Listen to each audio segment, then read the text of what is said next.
Wait for me to come up here, which should be shortly. All right, looks like I'm up. Hello, everybody. This is Greg, K6EGG. Thanks for coming back to my live channel, or live stream, and the Greg K6EGG channel. If you're new, don't forget to hit that subscribe button. I go live about 2 or 3 days a week, depending on my work schedule and also how I'm feeling, which I wasn't planning on coming on tonight, but I figured, I was, and then I wasn't. But anyways, decided to come on anyways. It is 5:45 p.m. on September the 18th. A rare Saturday night off. Actually, I have next Saturday off, which is very rare for this time of year. Really looking forward to some good ham radio chat tonight. We'll be on 144, 250 upper sideband here in Southern California, and we might breeze over to some different reflectors, 12A and 70 Charlie, I believe it is. 12A is the Papa system, which is a Southern California network of repeaters, mostly UHF repeaters. And they have analog, DStar, and P25 repeaters all around Southern California, and all linked together. The DStar is linked on Reflector 12 Alpha. I've made a couple contacts from different parts of the country on that repeater system. So it's usually pretty busy, usually a few people on periodically during the day. In fact, let's go over there right now, which sounds like there is somebody. Let's take a listen here. 2 o'clock in the afternoon, but it was down most of the... So anybody new, don't forget to hit that subscribe button. Afternoon. Once again, I am Go Greg, ahead, Cecil. K6EGG from Southern California. Yeah, the utility company has been playing games with us, and although we got I think Cecil there is one of the it comes up and sometimes it doesn't. one of the control ops or the owners utility of company the is, Papa system. So still, we don't have any power up there, or the generator where there was a delay.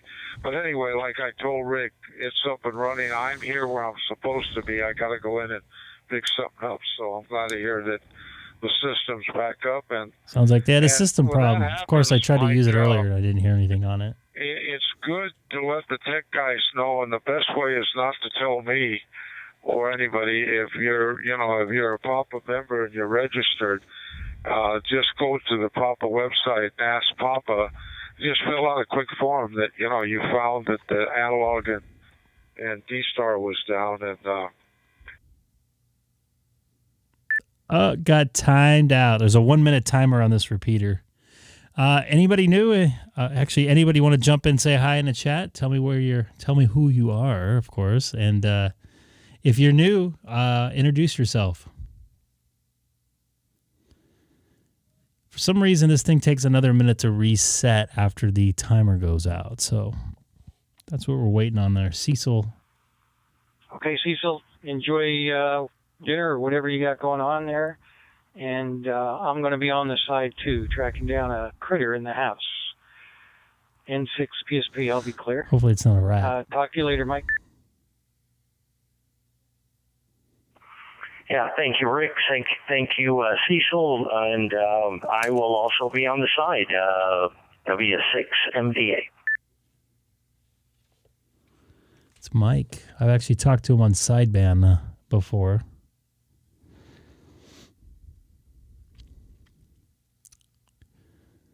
Of course, they're going to stop talking now.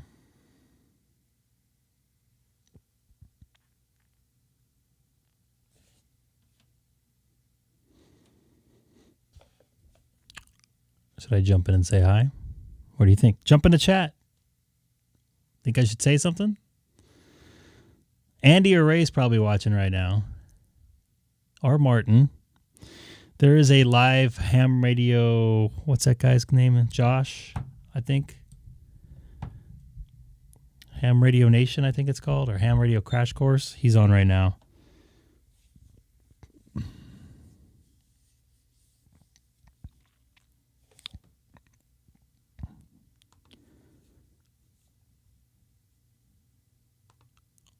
So this looks pretty dead. All right. We're going to move over to back to sideband, which I normally go on here. Turn my amplifier on. That got loud.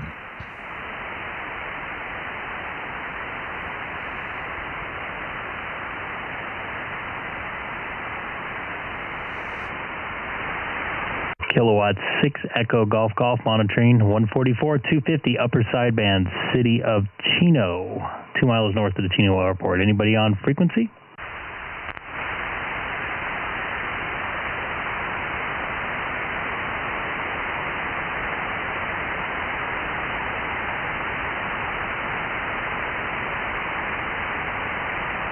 Ray, I knew you were watching.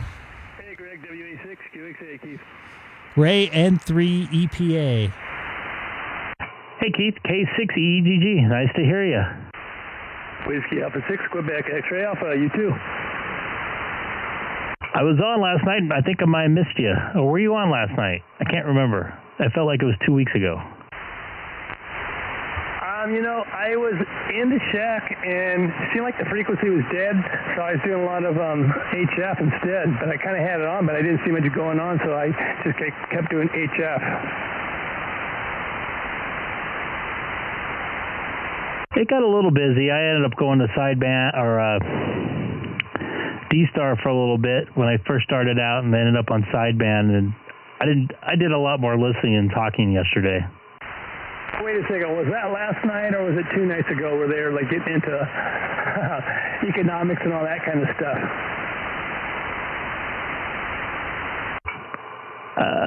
That's a good question. I can't remember. Everything's kind of blending together, and I got up at 4:45 this morning, so I'm a little out of it. Yeah, I can't remember. I mean, I was a part of that, but I was just mainly listening to that conversation. I didn't have a whole lot to add. But if that was 2 nights ago, then last night, yeah, I was doing some HF, and I had it on, but I keep the volume kind of down. But if I see the meter is moving, then I'd come check things out, you know.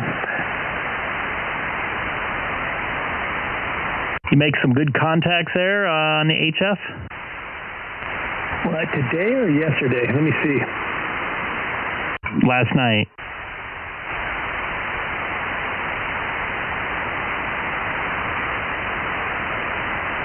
I'm only showing like 4 contacts last night. Let's see here. Where did I talk to? Let me look at my log.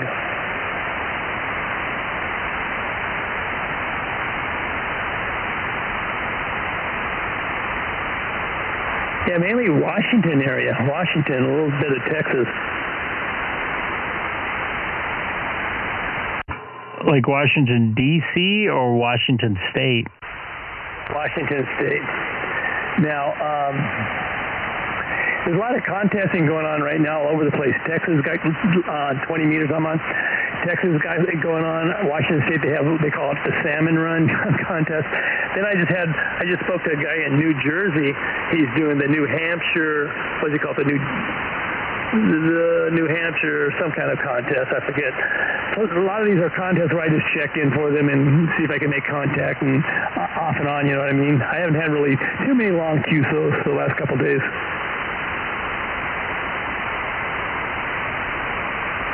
Cool deal. I saw the guy in New York, KB2UK, that has the, pardon me, the ham radio, or I am spaced today. He has the YouTube channel, and he was on 20 meter, I believe. One of these days, I hope you can hook up with him. I would love to hear you on there. I was listening to him probably about an hour and a half ago.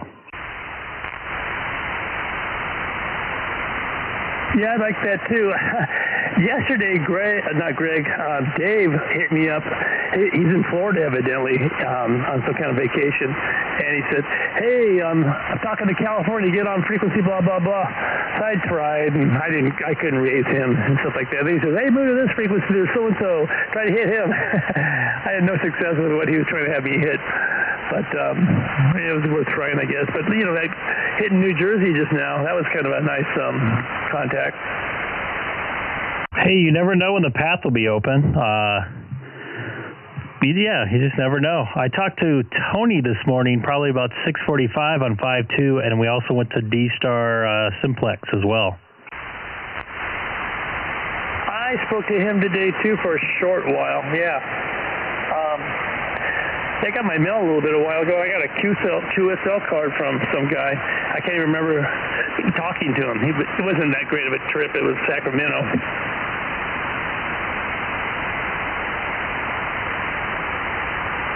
Yeah, if I don't write down someone's name, unless it's something, major, I won't remember them. So I feel you. I'm sure I got it on my log. I'm logging in everything pretty much for HF, so I've got it. But what am I up to? I'm up to 126 contacts, and I didn't log probably 20 or 30 when I first got going because I didn't write it down right to have all the proper information, so I just didn't bother to log it if I didn't have it down right.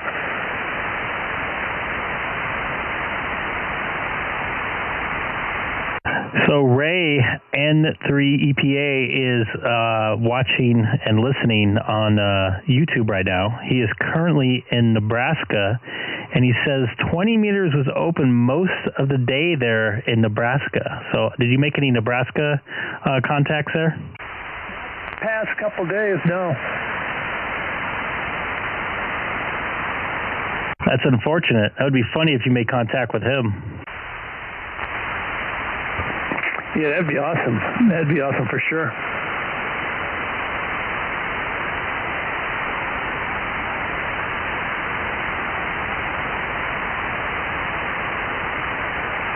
Hey, man, by the way, you got your mail 2 hours earlier than normal.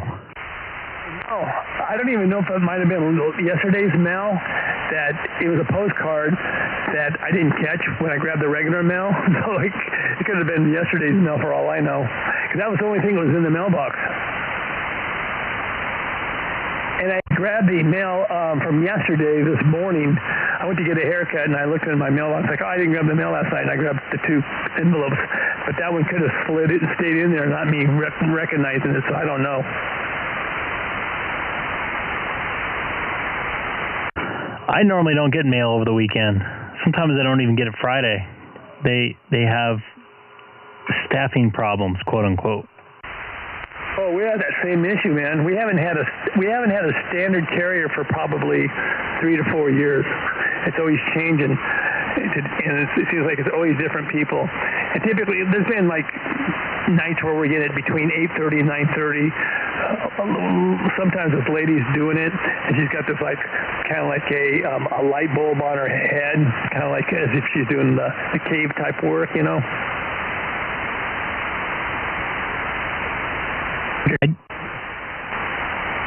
I think I covered you for a second there. I just saw something on the news when I was walking up. It looked like the the post office is looking for people. So, if you want a side job after you get off work at 2:30, I'm sure they can, arrange something for you to, deliver mail. Maybe you can deliver mail to yourself. They need help because everybody's going postal. Not enough people are going postal. Hey, did you feel the earthquake last night in your way? Nah, I'm a little too far away for that. It's pretty strong here, of course. It was in Carson, I understand. About a 4.3, 4.6. I've heard two different, numbers, but pretty close to us. Probably 10 miles away. So it was pretty, well felt. I saw that Carson refinery caught fire after, I guess, a pipe ruptured. It was on the news last night. Oh, from the earthquake?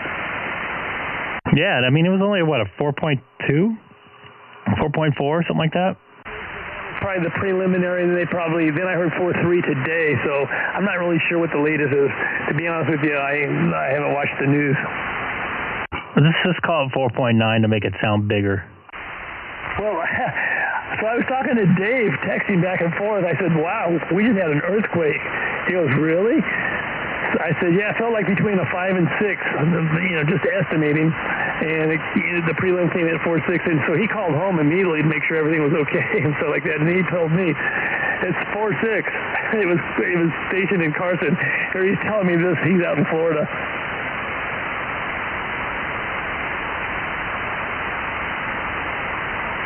Yeah, I've had people like text me, did you feel the earthquake? And they're like in New York or something, and I'm like, no. I heard you guys had a 4.5. I'm like, I didn't feel nothing. Yeah, if it's like in the fours, I mean, if you're close to it, it was pretty intense feeling. I wasn't worried about it. It didn't feel that intense. But, if you're 50, 60 miles away from it, just a 4 or something, it's probably, you don't even feel it. I'm hoping we have a earthquake going on live streaming. I think that would be great entertainment. Maybe it can go viral. As long as it's not like a 7 point or something, you know what I mean? Bring it. Just as long as the 7's like in the low desert or something, or like in downtown LA or something.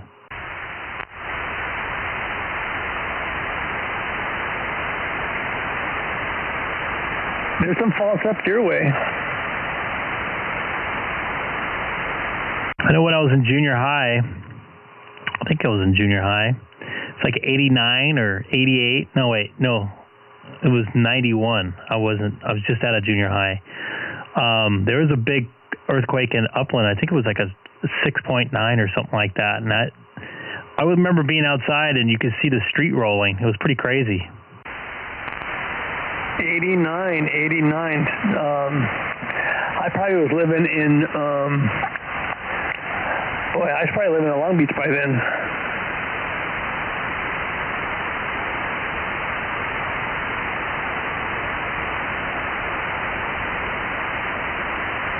It was actually, I'm trying to get the info up on the screen. It was 1990, and it looked like it was a 5.7 earthquake, and it was epicentered 7 miles from my house.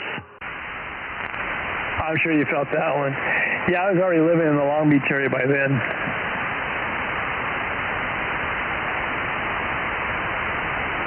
That was felt in Baja, California to Las Vegas, Nevada. Yeah, I'm sure I felt it too. I just don't remember that one that much because I was, I guess, a little further away from you.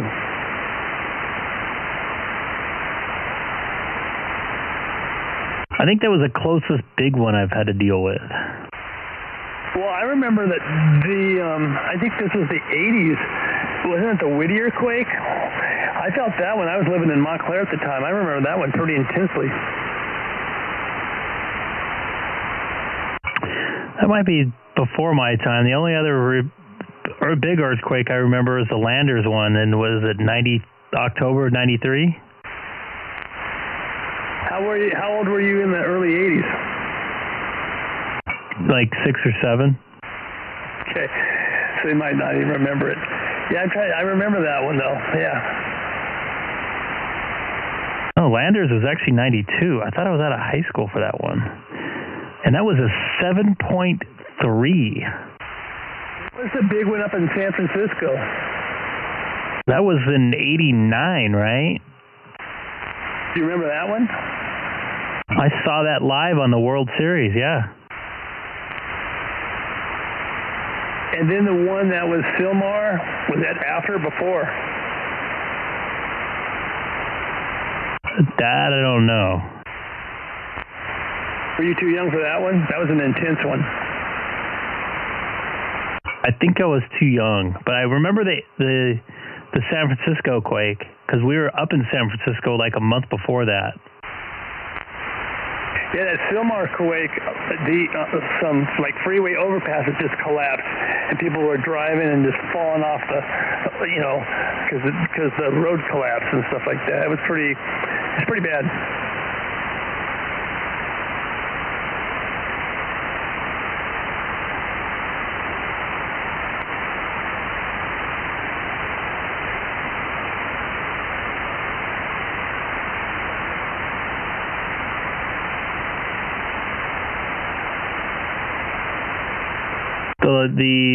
The Loma Prieta earthquake that San Francisco won from 89, basically in today's dollars, it would have been over $12 billion with a B dollars in damage. Yep, I remember that. It was the world, like you said, the World Series, right? Yeah, it was like almost 100 miles away from San Francisco. Oh, I didn't realize it was that far away, but it was intense in that stadium. That stadium is not well built. It's pretty old, right? At the time, it wasn't that old, but it's gone now.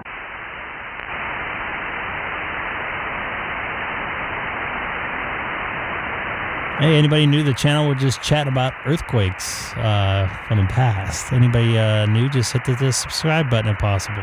So I typed in on my computer Silmar quake, and it automatically goes to the quake from last night. It says 4.3.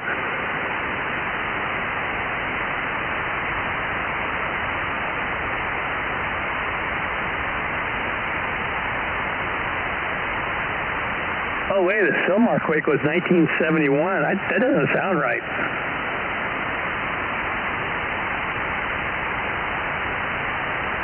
No wonder you don't remember it.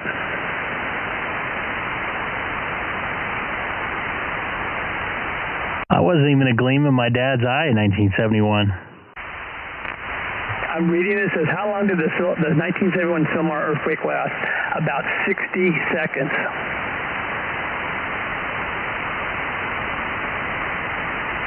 The one I'm looking at, it says 12 seconds. It says, with a strong ground motion duration of about 12 seconds as recorded by size, whatever those meters are called, although the whole event was reported to have lasted about 60 seconds.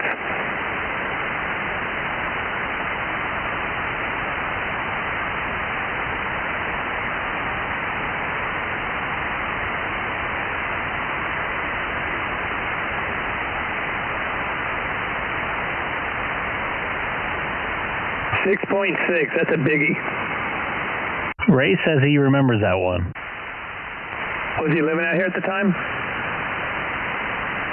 He didn't specify, but he's listening. He's a sandbagger tonight. It says caused significant damage and 64 deaths.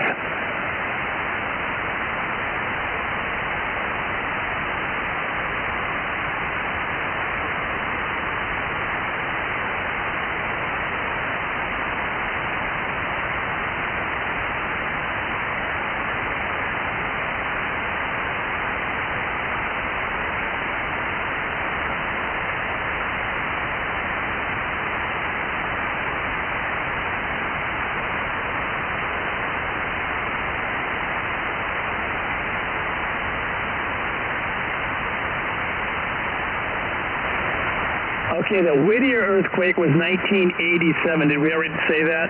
It was 5.9. I don't think you mentioned it. I do vaguely remember that earthquake, though. As I recall, it was really early in the morning, and I was taking a shower at the time, and I was just bouncing back and forth in the shower. And I thought you said you were going to be taking something else there. Yeah, 5.9, the Whittier Narrows earthquake. How old were you then? 87. I'd be 13 years old. You're old enough to remember that one then, to recognize that one, I think. That was after my birthday, yeah, so I'd be 13 years old, yeah. 12 years old, sorry. I was living in Montclair at the time, so it was, not that close, but not that far. But it was pretty intense because it was 5.9. That's getting up there.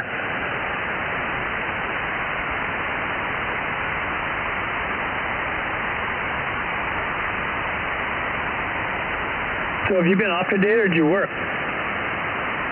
No, I got mornings the next tomorrow morning. I had a morning this morning. What time did you get back in? Well, it took me 90 minutes to get home. I got home almost 4 o'clock. Okay. Where were you again? Boyer Stadium. Where's Boyer Stadium? At Dodger Stadium. Oh, at Boyer Stadium? It's kind of a joke.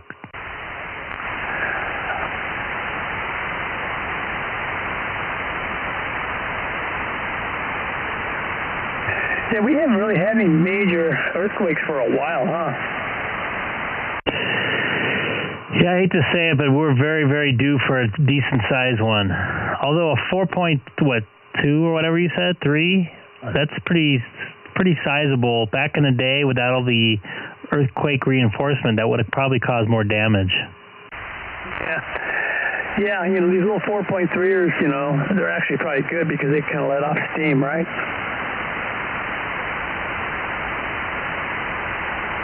Depends, you know, the one it needs to let off the steam in the right spot, as far as I understand. It's like that four shock we had for that earthquake we had on, I believe, on 4th of July. Do you remember that a couple years ago? It was out in the, I want to say, high desert area somewhere. There's a military base, and Ray said he remembered the bridges collapsing from the 1989 earthquake. Yeah, I'm trying to remember when that was. Which one was that?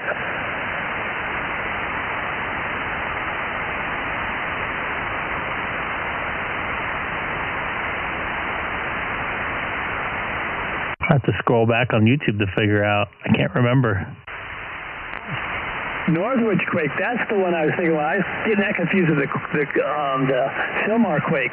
Yeah, that's the one where the bridges were collapsing and stuff, the freeways and stuff. That was bad. Yeah, this is K6EGG. That was January of 1994. I remember it well because it woke me up. I only was living about 10 miles away from the epicenter at that time. Yeah, wow. You hear me now, Greg? This is K6EGG. I heard you before. Oh, I kind of like knocked up the power a little bit. Yeah, we were, you know, that was the first time I learned how your house makes noises. I was able to recognize the magnitude of quake by listening to the noises of my house.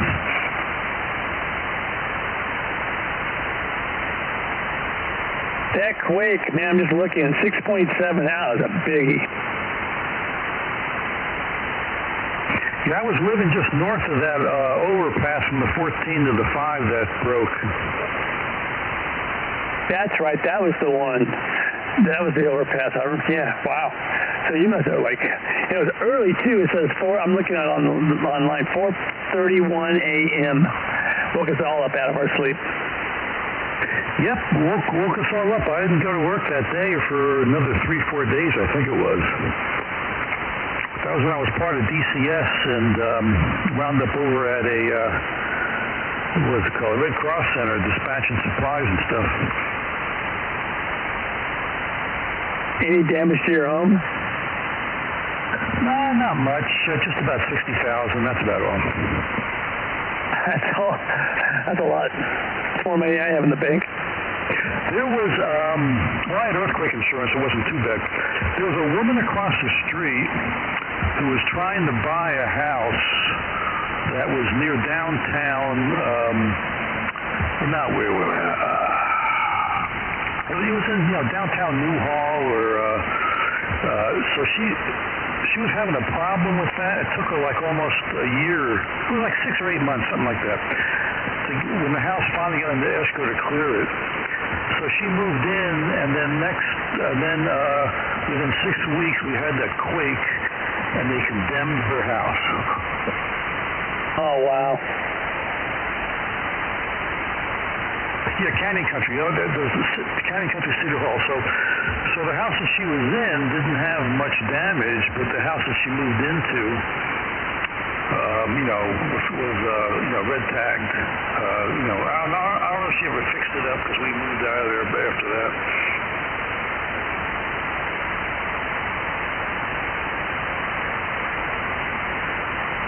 So, like, earthquake insurance, typically aren't the deductibles really high, though? Well, you have earthquake insurance for a catastrophic loss, so yeah. I don't know I think it's 50,000 now. Back then it was 20,000, I think. So, you know, if your property is, you know, really severely destroyed, you know, destroyed. Has a lot of damage. It helps, but yeah, for just a little bit of minor damage, it's not that big of a deal. All right.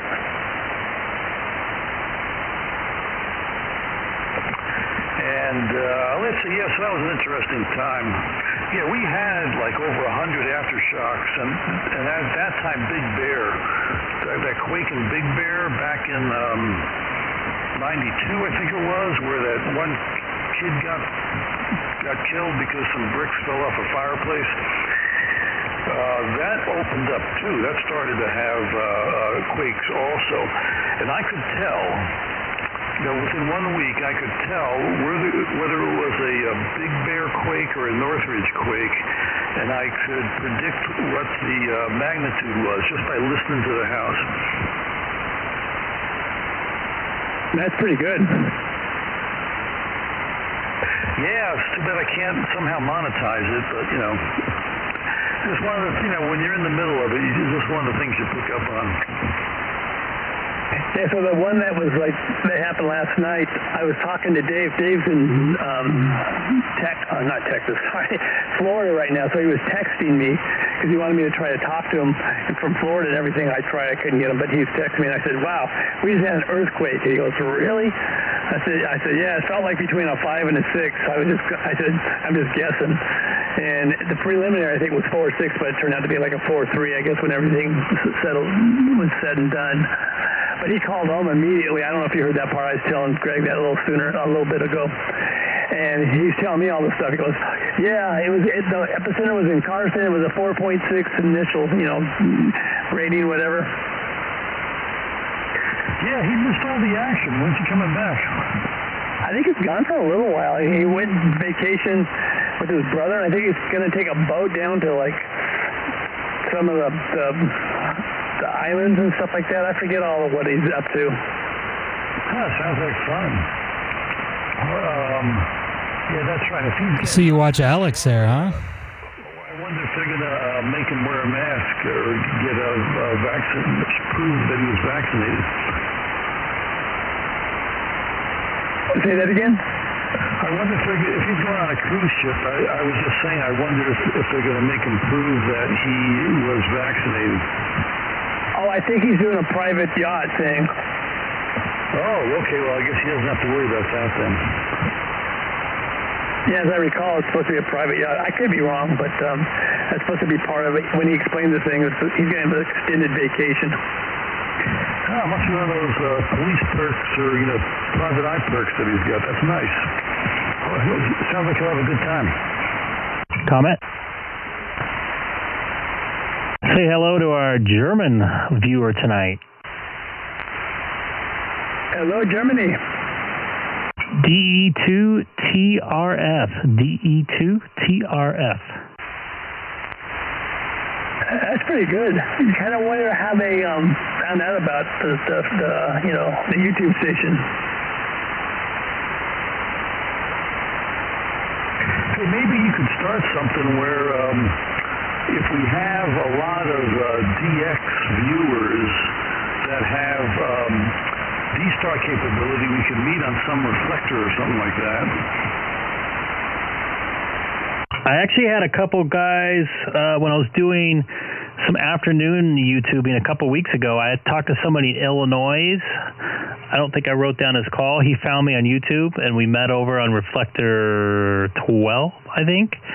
And then somebody in Florida found me, and we met over on Reflector 12 as well. So definitely in the works. Oh, it sounds good. Yeah, that'd be. My German is very rusty, so I have no idea what you just said there. I love the USA amateur radio since GDR times. On DStar. But anyway, it's just a thought. And he says he loves U.S. amateur radio since the GDR times. So back in the day, back before they were all opened up.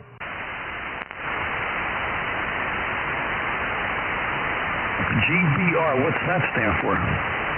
I think when Germany was split, if I know my history. Because they had the German Democratic Republic and they had something else. But if that is that the reference, yeah, that makes sense. Because it was like in the 90s that they reunified.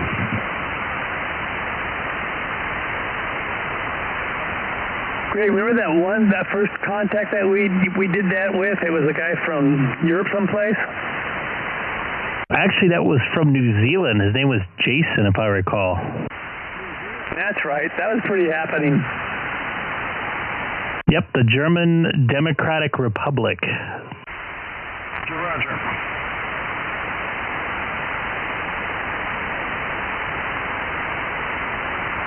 So, Gabe, I've been kind of playing around with the linear, doing some stuff, and I haven't had any struggles on 20 meters with it bleeding over. I haven't done anything to the TV part of it yet, so I'm wondering if it just does it on certain frequencies. Is that possible? Yeah, it's definitely possible, because what's happening is that you're getting some radiation that's getting picked up by a wire somewhere. And if that wire just so happens to be, a harmonic wavelength, like a quarter wave or a 5/8 wave or something like that on a particular band, that could be causing, you get a little bit of amplification there, and it's enough to get interjected into the TV or radio or whatever, and it gets amplified and demodulated, and it just messes it up. But that's usually what happens. Usually you've got some length of wire that is, amplified or acting as a harmonic oscillator, whatever you want to call it, But you understand what I mean, right? Yeah, absolutely. So, I'm having struggles on 40 meters. 20 meters is a harmonic to 40 meters, but maybe that harmonic's weak enough where it's not bothering the TV. Does that make sense? So you're saying that the antenna you have resonates on 20 meters? It's supposed to be a 6-40, but I'm saying that I'm bleeding over on 40, but I'm not bleeding over on 20 from what I've done today. Do you have normal conversations like this on VHF and UHF in Europe? And it looks like you're in Eastern Germany there. Resonance on 20 meters. Then there's less radiation getting fed back or reflected back, whatever you want to call it. So that's a possibility. That's one thing that could happen. With RF, it's a magic. It's there's some science behind it, but you just don't know. You just don't know until you run some tests. Yeah, it's voodoo, right? Yep, it's black magic or voodoo, whatever you want to call it. There's some element of that in it. So it's not doing it on 20, but it's doing it on 40. So I would definitely, I don't know what your plans are for that antenna, but generally speaking, every antenna I ever had like that, I always pounded a grounding rod right at the base of the antenna and then grounded the antenna, and the coax subsequently, because it could just be your coax is, the shield of the coax is radiating. You're getting some RF spilling over, and the coax is picking it up, and it's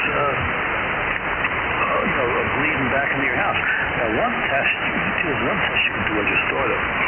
So if you could lengthen your coax or shorten it, like let's say you got another 10 or 20 foot length, just hook that up at the base of the antenna, so you effectively increase the resonance, the length of your coax, and then see if what that does to your 40 meter thing. It's just one of the things you can do. I mean, there's a dozen other things you can do, but that's one way to play around with it. That's a good point, because I'm supposed to run, it says, Palomar Engineering, that's the antenna, he's given instructions on, what you need to do to have it tune up properly. One thing is have the apex at 30 feet minimum, have the legs a minimum of 15 feet off the ground, and having the legs at minimum 120 degrees apart, And then what was the other thing? Oh, yeah, and a minimum of 50 foot of coax. I'm running right at 50 foot of LMR 400. But I threw in the 6 foot patch cord Alex told me to try that one to see if it would match up better when I was struggling to get things to match up. And I think that's what I should do is get a barrel connector and hook up about another 10, 20 feet of coax, huh? Yeah. Did you try that 6-foot length? Did that have any effect? It seemed like it did, yeah. Now here's something that I need that I don't know if I'm blowing it on, but I got like 20 feet, probably at least 15 too much coax. So I got it looped around just because I have so much. Maybe I should get rid of that loop because that could cause some form of a, I don't know, ground loop or some other problem. You could try to get rid of it because what could be happening is that that loop, some resonance being caused by that loop, that's a possibility. But generally speaking, when those antennas, when they tell you that you need a minimum length of coax, that usually means that they're using the shield of the coax as a counterpoise. So, I try lengthening it. Try 6, try 10, try more coax, and that might make a difference. You just never know. The compromise situation. And the noise starts. Isn't ideal. You just gotta try a couple of things till you find. Thank you, filtering. And they say a lot. Oftentimes, you actually do loop the coax at the very top of the antenna. That's not where I have a loop, and I have a loop only because I have so much excess. I wonder if I should try doing a little bit of a loop up there. Do you think that would be worthwhile? Yeah. So what is what are the bands that antenna covers? So it's a 6 through 40 meter off center fed antenna. Okay, because that loop is that you put at the end of the antenna, at the end of the coax. I mean, that loop is specifically for keeping current from flowing back onto the coax. Hold on one second. I just looked at something a couple of days ago. I think I got the sheet right there. Hold on.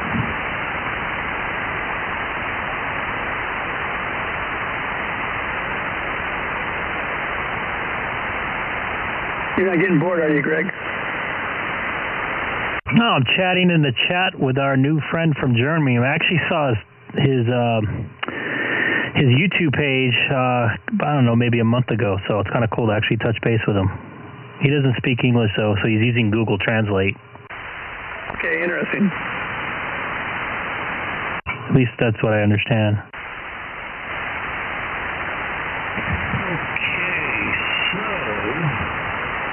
Looks like here, so what you should do is take 7 feet, 10 feet of coax. This is for RG8, RG58, RG59, 8X213.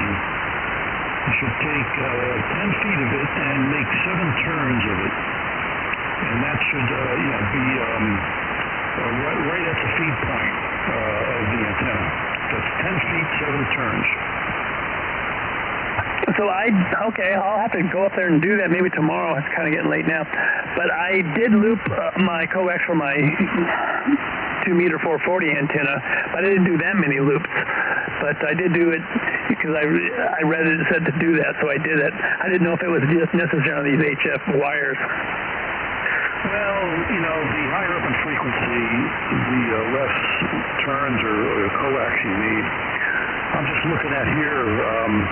There was a year or two ago, I was looking in the choke balance because I was playing around with a bunch of stuff, and it says here for a multiple band antenna for 3.5 megahertz to 30 megahertz, you should have 10 feet of coax made into 7 turns. What type of coax are you using? LMR 400. Okay, well that is. That's close. LMR 400 is sort of RG. It's an RG8/213. So it's you never know with these, but it's in the ballpark, so that'll work. So anyway, you can try that. That's another thing you can try. And then of course grounding the antenna some point, preferably at the at the feed point of the antenna. Yeah, with all the HF antennas I've ever had, I always grounded. I rammed in a grounding rod at the base of the antenna, and then I always had a lightning arrestor. Just before the coax went into the house, I had that grounded too. And that's just to keep the grounds. The better the ground, we've had this discussion before, mostly about 2 meters, but the better the ground reference for that HF antenna, the less chance you'll have problems. You might get out a little bit better. Okay, and have a separate ground. Don't ground it to your normal grounding that you've got your station grounded to, correct? That would be ideal, yeah, because right now the only ground you've got is what's inside the house by your radio, right? I've got 2 ground rods in the ground that I've got for my station. Okay, and we can try grounding to those, but then again, you'd have to have a long. See, what you could do is so those ground rods are by the side of your house just before your coax goes in the house, right? Yeah, I've got one kind of right by where the coax goes in the house, and I got another one a little more than 8 feet away connected to that one too. I started with just one, then I added a second one later on. Okay, well that's fine. What you could do is just get a lightning arrestor, and you can have to cut the coax and put 2 connectors on it. Then connect the lightning, so you have the coax going through the lightning arrestor, and then you ground that lightning arrestor to those rods you got on the outside. That should be more than good enough. Okay, so it's okay to use the grounding that I have for my stations of putting in a whole new grounding rod for just an antenna? Well, yeah, it should work fine. It should be okay, because a ground is a ground, because I've got, let's see, what do I have? Yeah, I've used that before, where I've had the same grounding rod I had for my station I had for the lightning arrestor. Now, obviously, it'd be better to have a separate grounding rod, but I wouldn't do that until you're at the point where you think you absolutely have to do that. So I would that would be one recommendation. Because those lightning arrestors, they're great for grounding your antennas. You can also get those grounding. What do they call those things? A grounding barrel connector. I've seen those. That'll work too. But while you're doing it, you just might as well put a lightning arrestor on it too. At least that's what I've done. Okay, I've never heard of the grounding barrel connectors. That's interesting. All right, I got all sorts of things I can do. Hello, everybody. We're just watching the channel right now, or tonight. I'm Greg, K6EGG. Just rolled past 6:30 here in Southern California, 40 miles east of Los Angeles. We're listening to Keith, WA6QXA, and Gabe, KO6N. They're probably about 15 miles away from each other. I'm going to go over the hill from them, probably closer to 30 miles away.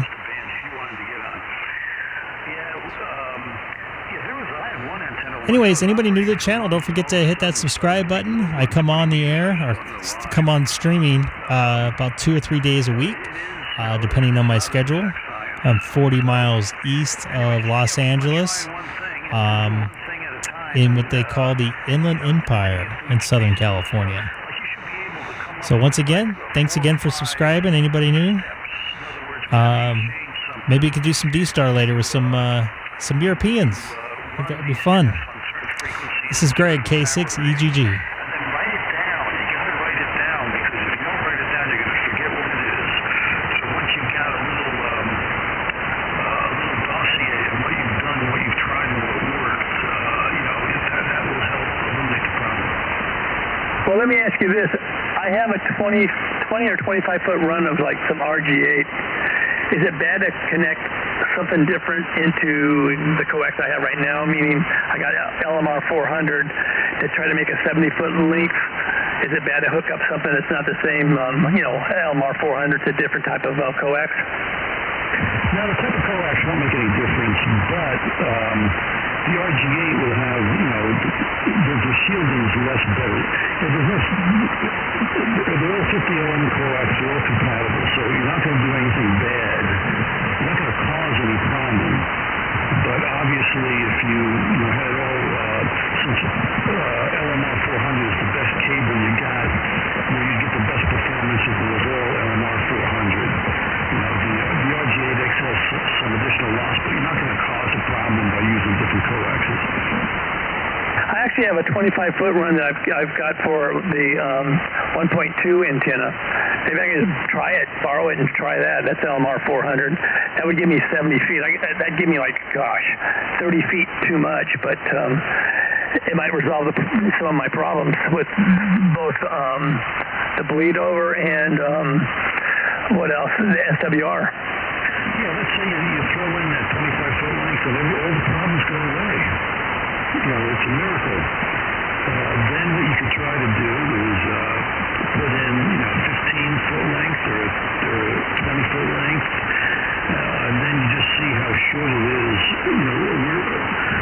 The shorter you get, where is the problem popping up? Does it happen when it's less than 10 feet more? Or does it happen when it's less than 15 feet more? So that's one thing you can try. Yeah, I got a 6-foot LMR 400 patch cord. I can splice that in there, which would give me 56 feet.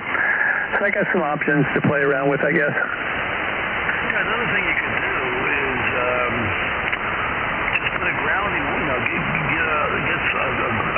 make a counterpoise,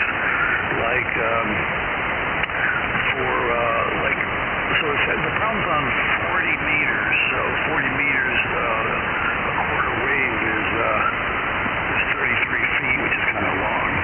You could try just, putting a 10-foot piece of regular wire, at the feed point and see if the counterpoise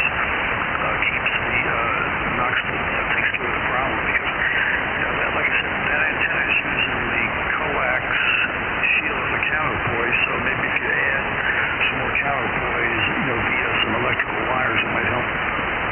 Okay. Well, I got several little steps I need to follow through with. I think I'm going to start with a couple of the ones that you just mentioned tomorrow. Try the coil thing, maybe add some coax. Try those two things for starters. Yeah, so if you've got that, let's say I said 10 feet, yeah, so you could use one of those lengths of coax you got, coil it up and then just add the rest of it in the coax line with a barrel connector. But yeah, hopefully that'll work. I mean, those things are specifically there to prevent, current going back across the, going back into the coax via the shield. Because what you got is you got an unbalanced feed line that's going into a balanced antenna, so that's where you can lose. But supposedly up until about almost 2% of the radio energy can get fed back into the coax shield. So if you're putting out 400 watts, then that means that you could be putting 8 watts into the shield or into your house. Okay. Well, I definitely got a lot to do to try to resolve these matters, but I'm glad that it seems like it's only doing it on 40, because 20 meters is kind of like the daytime band, right? And 40 meters seems like it's more nighttime band. And I can still do 40 meters as long as I don't run the linear. If I just do it barefoot, I don't seem to be causing a problem. Yeah, have you tried just running 200 watts on 40 meters? Is there still a problem then? Yep, still causes a problem. So Kevin, if you're listening in, your coworker Denny comes on every once in a while. His call letters are KN6KNE. I think he's a 37 pilot. Actually, I had lunch with him a couple of months ago. Wire on it today that I think. Hope you like the microphone setup here. And maybe that will be a big changer. We'll see, Don't forget to hit that subscribe button if you can. Trying to get to 500 subscribers before the end of the year. One area at a time, and like I said, take notes. We also have some people listening in from Germany today. You'll find it. His call letters are KE2, sorry, DE2TRF from Eastern Germany. About possibly getting to check out these tubes in a couple of weeks, so that's something I'd like to see, because maybe I have 1 week tube or whatever that could be causing a little bit of my problems too with the amp. Yeah, if I remember right, those tubes are supposed to be matched, I think. Supposed to be matched tubes, so if one of them's messing up, you can just be causing problems. Anyway. It's interesting when I put the tubes in, because they were separate when I got it. One of them says Amatron, made in China. The other three don't have any labeling on them whatsoever, but they look the same as far as the coloring and all that stuff. So I don't know if I have all 4 matched tubes or not. And so I'm willing to buy a whole set of matched tubes where I could just know where I start. As I told you, I think earlier today, I learned that this thing's only about 5 years old, so it's not that old of a linear. That's good. That's real good, because like 20 plus years old, you might have a problem with the capacitors and all that stuff. Does Amatron sell those tubes in the matched pair, do you know? Yeah, they do. They're just they're Chinese tubes, but most of them are China tubes anyway. China. Yeah, that's right. If you buy from Amatron, you would think that they would check them out and make sure everything is copacetic with them and nothing. Sun must be setting soon because I'm losing these guys. Every day, right around sunset, about an hour before and 10 minutes after nautical sunset, I believe it's called, and going into twilight, they go out. Their signal goes down. Once we get out of nautical twilight, they start to come in better. There were some little issues with them that they made some improvements that resolved some of those issues. So I got one of the newer ones that hopefully has resolved some of the issues that the older ones had. All right, very good, very good. I'm glad to hear that thing's only 5 years old. You know, I bought my amp, what was it, a couple of years later, there was some article about doing some mods to it. Oh, wait, that's right. I wanted to get a control head for it. And it turned out I couldn't do it unless it had a certain serial number, and it was a good, and mine was a good serial number, so that was good. So yeah, those linears are, you know, with the RF power, there's a little bit of black magic in that. Yeah, it's a very small world we live in, that is for sure. The frequency, so I'm going to step aside and let Greg pop in there a little bit. WA6QXA, hey, thanks for the advice, though, Gabe. It's real helpful. Okay, no problem. You know, I've had to work some issues like this too in the past. So, but anyways, yeah, Greg looks like he's talking to some people over his feed. So, Greg, how's everything going? Good, chatting away. I have my buddy watching and listening right now from, I think he's in Dallas right now. I know he lives there. He actually knows Denny and works with him, KN6KNE. So kind of a small world, right? Really? He works at the same company. I don't know if they've ever flown together, though.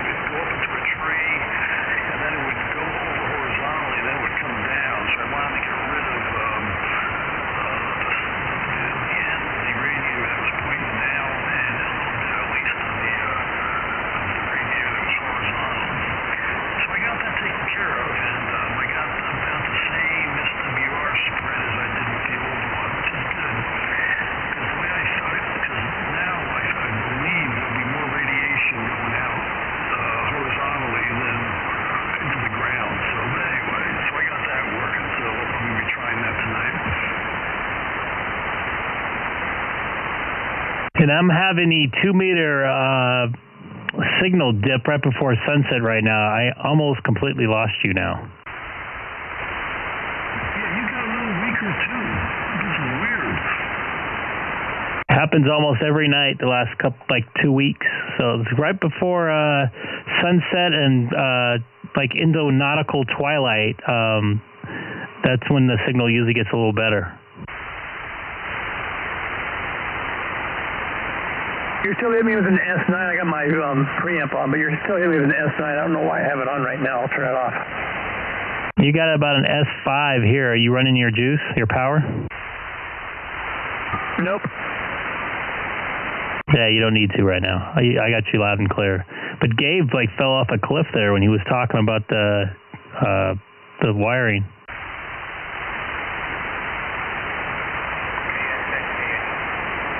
Danny, we got a watcher from Dallas right now. If you want to say hi.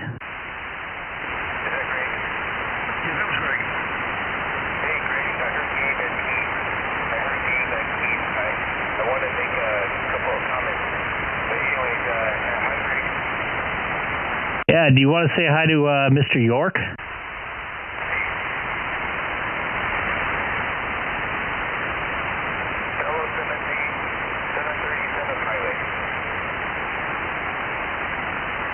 Can you hear it? Didn't getting back to you, Greg? That was more directed towards one of his buddies. You're probably listening to the live stream. How are you? Get into ham radios and then we can talk. Anyways, good to talk to you, sort of. I don't have the live stream on though. KS6KNE.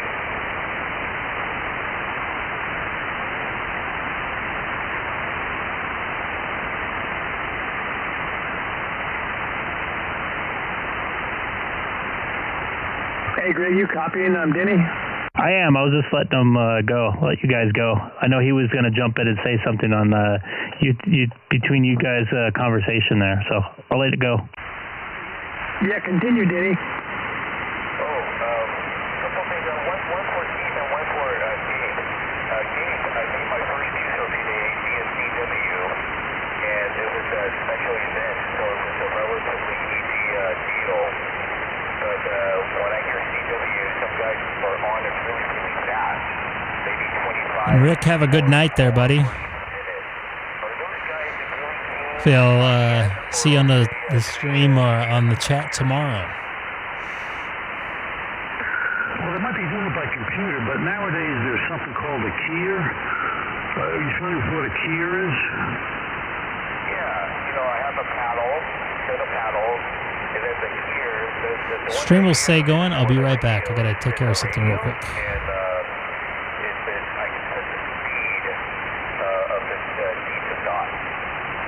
Yeah, right. So, like with your thumb, you got two paddles. So with your thumb, when you push that paddle, it'll send out, dits for as long as you keep it pushed. And then with your forefinger, your index finger, when you push that paddle, it'll send out dashes until you release it. QSL? Yes, and the amazing thing is when it's really, really fast, I cannot imagine, even with years of doing this, that the human finger can be so precise that not one letter is missed. So I'm wondering if some of these guys are using computers, setting in for use of their actual fingers. Yeah, they could be using computers, but a lot of them, use. I'm not an expert on CW, so, but my understanding is that with a keyer, you can get really fast. Like you can easily get up to 40 words per minute. And I've even heard of guys getting up to 80 words per minute, but I don't know if that's true. But you can get up pretty fast. There was once on YouTube, there's a contest, I think it's a Jay Leno show. A couple of CW operators went up against a couple of guys that were texting on their iPhone, and the CW operators won. Yes, I know that video well. It's a great inspiration for ham radio and CW. Yeah, like for instance, I have the Morphino, the tutorial box. And I put my keyer to it, and I just thought, okay, I'm going to key the letter F really fast at 40 words a minute. And, man, if I leave my thumb a split millisecond too long, then I get a new extra dash or an extra dot, right? It's dotty.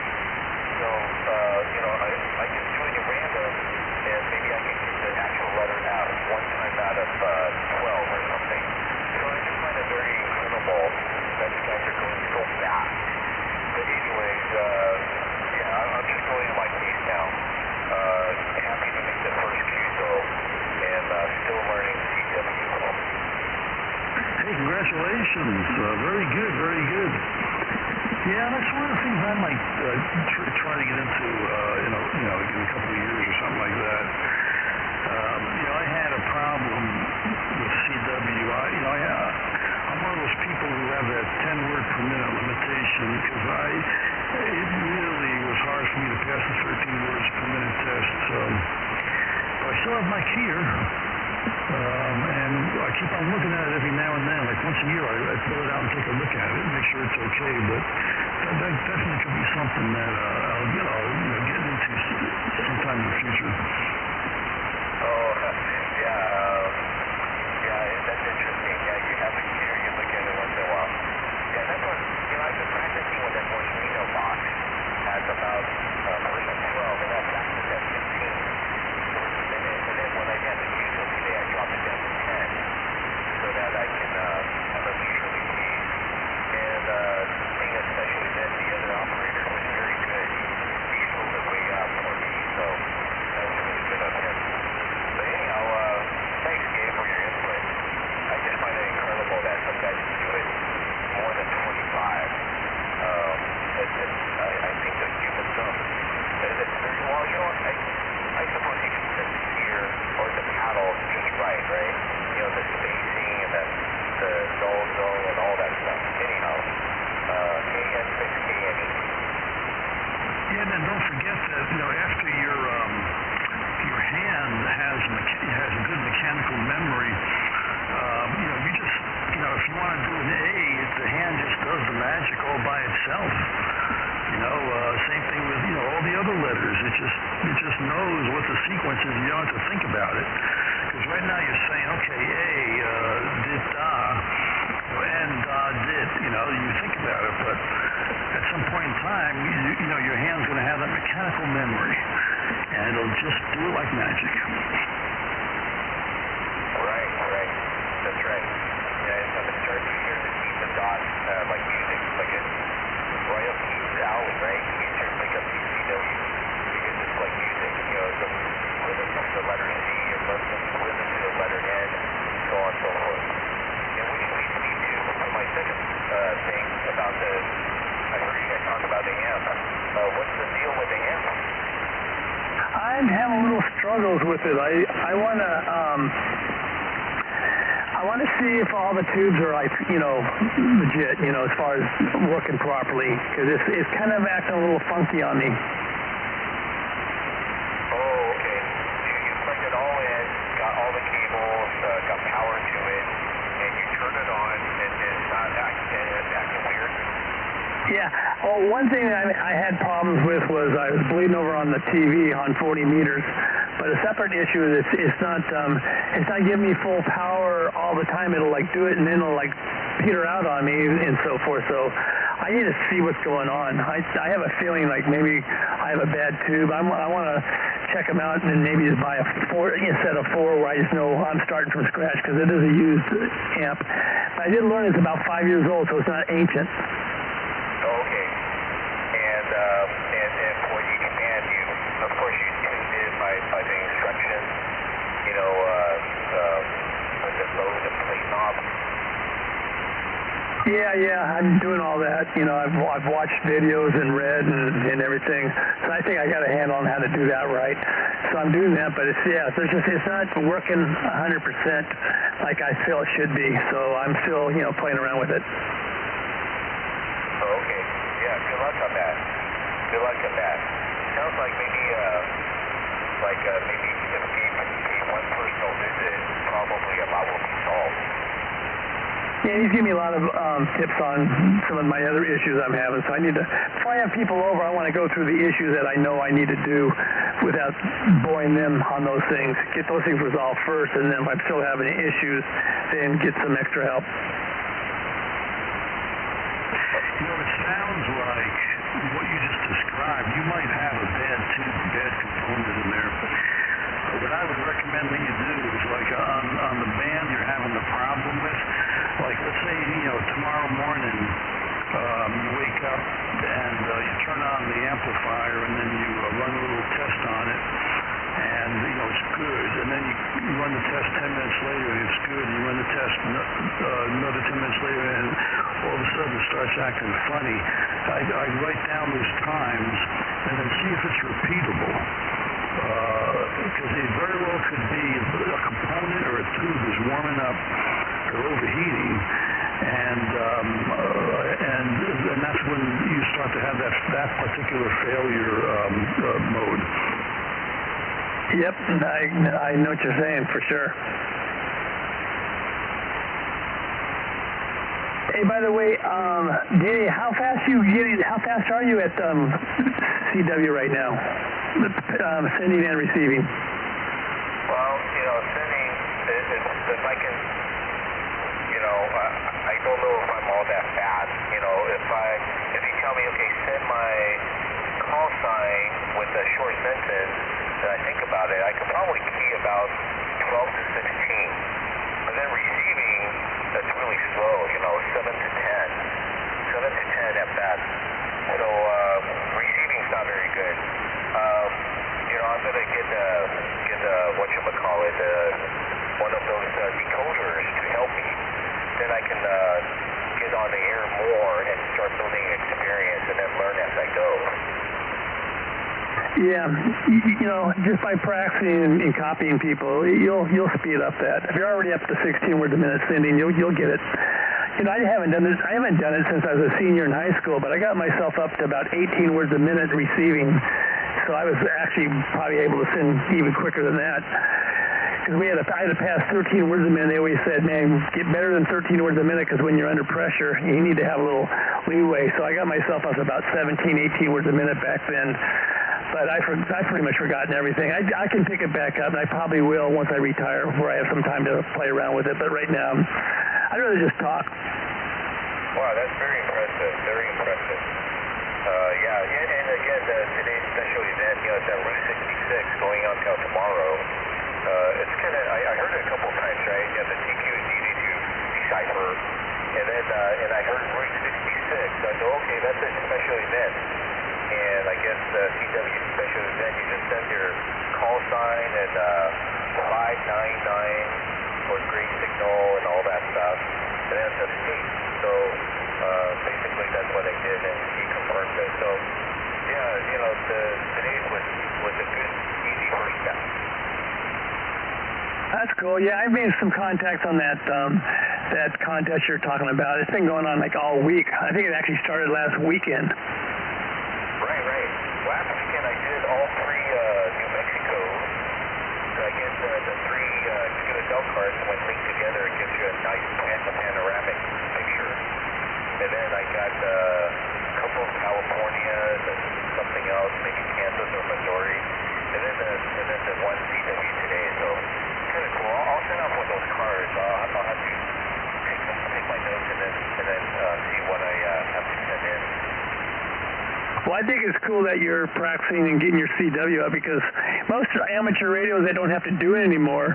They just don't ever learn it. So it's kind of cool of you, trying to pick it up. That's good. Yeah, the lower parts of the band, there's a lot of guys on there, and it's a big mystery. Big mystery to me, all these doctor captions going on. So, and I can tell, when the bands are not very good, then you can always hear some more code. So, that was a lot of fun. Hey, Denny, you know what you could do? If a lot of these repeaters still have Morse code ID, you could try, decoding the call sign or what they're saying. That might be one little practice you do. Yes. When I have my DVD mobile going, like earlier today, I just scanned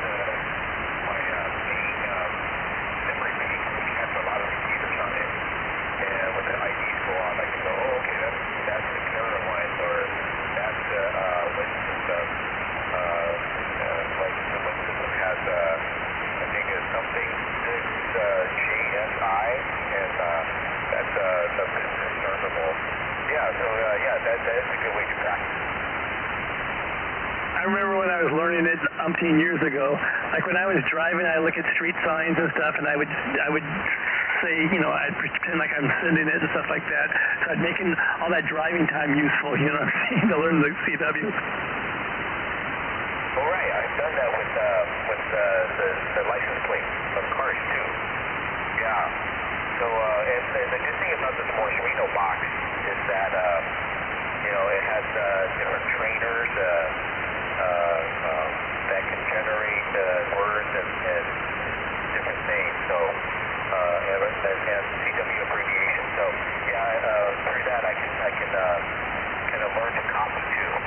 But now I'm trying to listen to real signals and try to get more experience. Well, back in the day, I had the Radio Shack LP to learn CW because they didn't have the technology they do today. Games probably was back in the same boat. So, yeah, it's a little bit better technology than back when I had to learn. But, that's cool that you're, trying to develop it. Yeah, I originally bought a set of 45 records that did Morse code, and that's how I got started trying to learn Morse code. Good old Radio Shack one, right? I believe it was. Gosh, I threw those things out a long time ago. Oh, I wore those suckers out, so they were time to be thrown away. Yeah, I'm gonna bail out here for a little bit. I'll be back in a little while. I got a little chore I gotta take care of, so I'll catch you guys a little bit. K6EGG. Yeah, I'm going to slide for about 10, 15 minutes to get a bite to eat, but I'll be back shortly, too. So WA6QXA, hey, great talking to you guys. I'll be back shortly. See you guys later.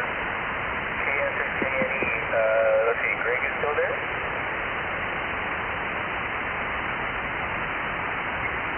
I don't see Greg on YouTube right now. KM6KYB, 1, 2, 3, 4, 5, test. I hear you loud and clear. How about me?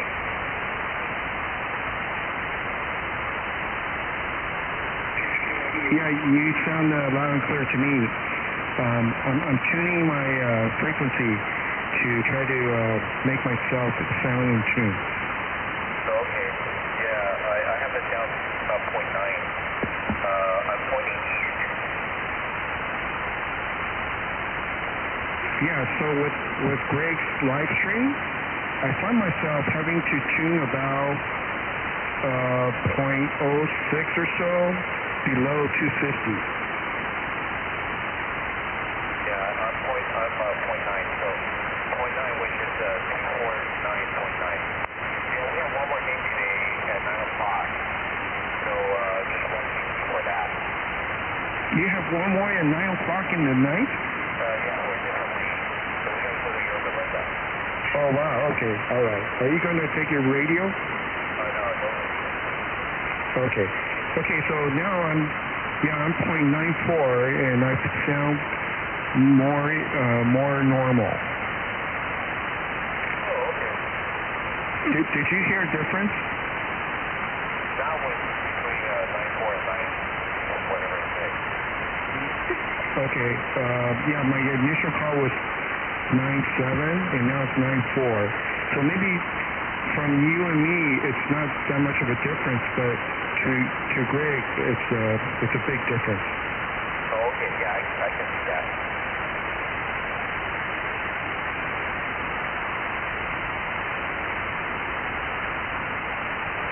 Yeah, he left the live stream, but currently he's not on yet. Oh, okay. I think I'll leave the frequency for a little bit, then talk to you later. Okay, so Roger, KN6KYB, I'll be around. Kilowatt Echo 6, Zulu Golf Radio.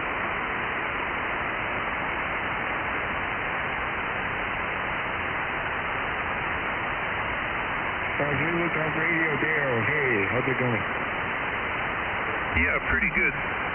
K6EGG. How am I coming in?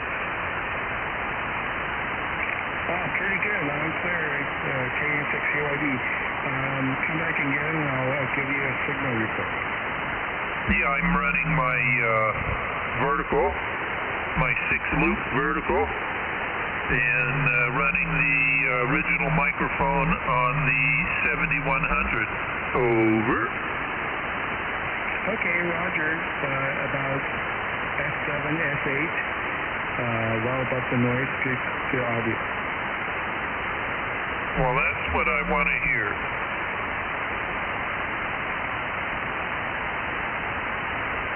Yeah, of course, when we talked earlier this morning, you sound different with that other mic.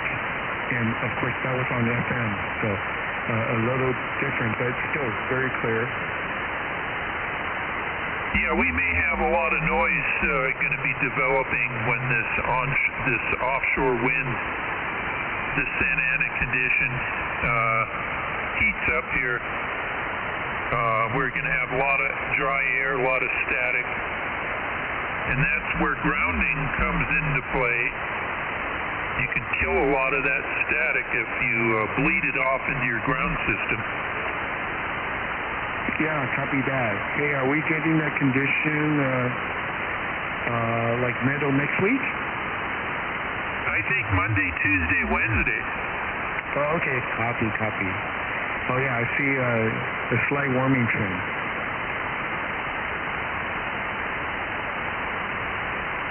I was listening to around 8 megahertz, upper sideband around 8 megahertz. I was listening to HF Weather Report. I don't know who it was meant for. It might have been a Marine band. When that hurricane was approaching, it was giving location of the hurricane and all the different, the pressure, blah, blah, blah, blah. But, yeah, it seemed like it was geared towards the mariners. Okay, copy that. So that was 8 megahertz, like shortwave radio? Yeah, 8 megahertz upper sideband. Okay, Roger. We have also weather channels, right, that built into our radios. I guess you push set or something, right? Yeah, to access those. Oh, you mean on the 7100? Yeah, affirmative. I don't know if I've never come across that, but I program it in anyway, 162, 400, 425, 450, 500, and 55. Oh, Roger. Let's see. Oh, yeah. Push quick. That quick button, and then the menu come up. And you'll see the weather channel menu, the weather channel button.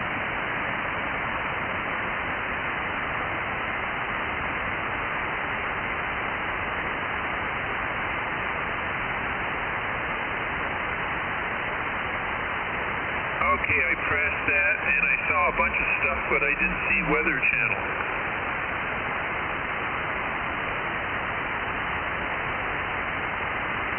Oh, really? Huh.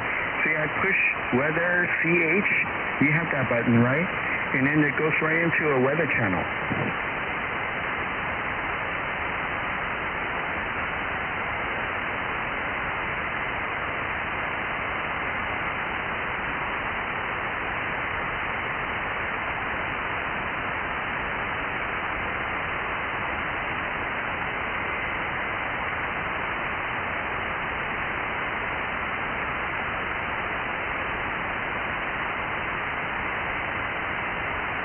Nope, can't find it.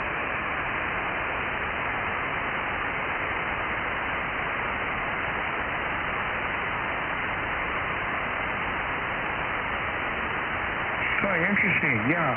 Maybe you think it's the firmware needs to be updated or something? I have no idea. But there's no problem. I can receive it. I just punch it in. Right, affirmative. You can just put it in manually and just program it in.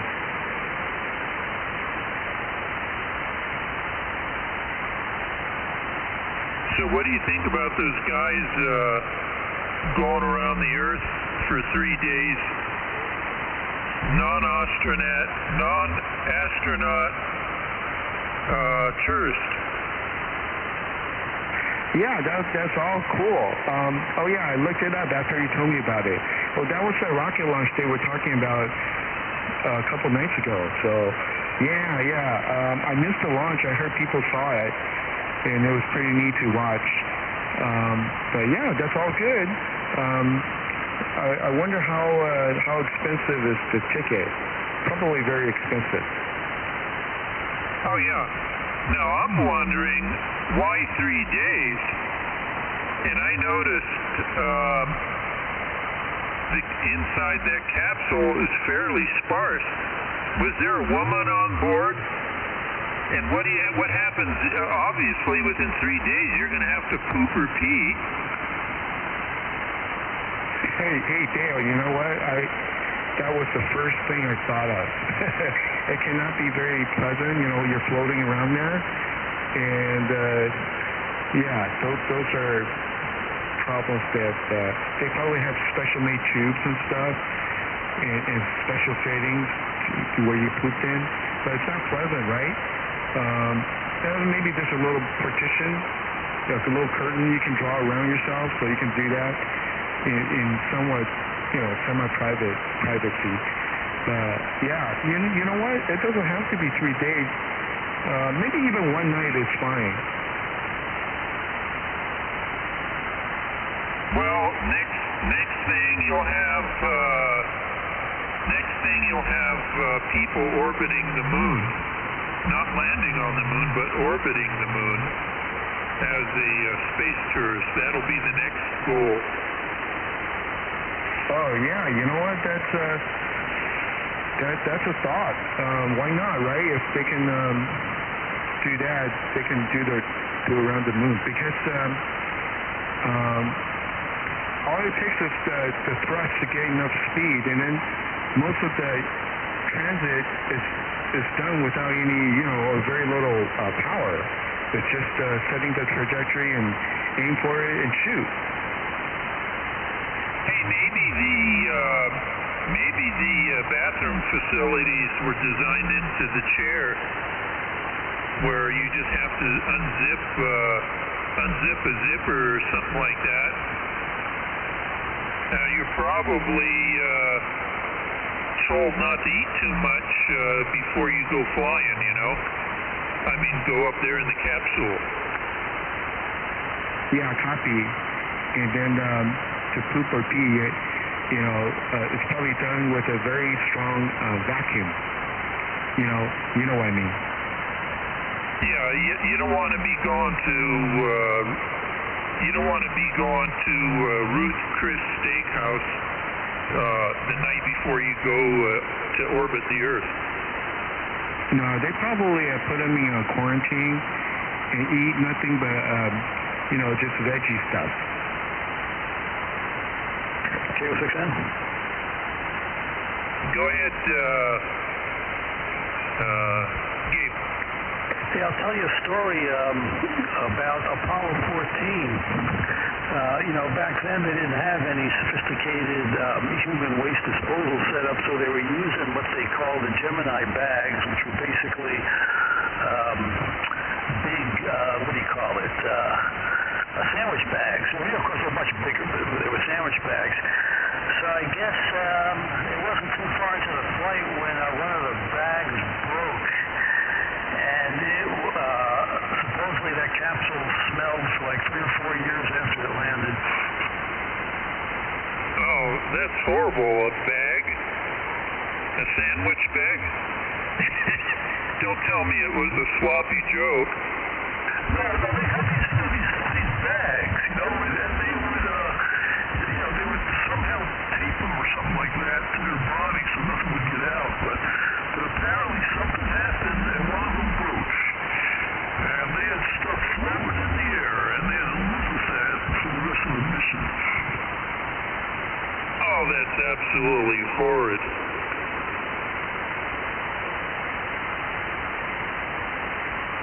anyway, I don't want to upset anybody with that unsavory story. Well, you're sounding good, Gabe. You must be running that 9700. Yeah, put down 95. Well, I'm going to drop it down a little bit. So down to 70. Shouldn't make much difference for you, Dale. You're so close.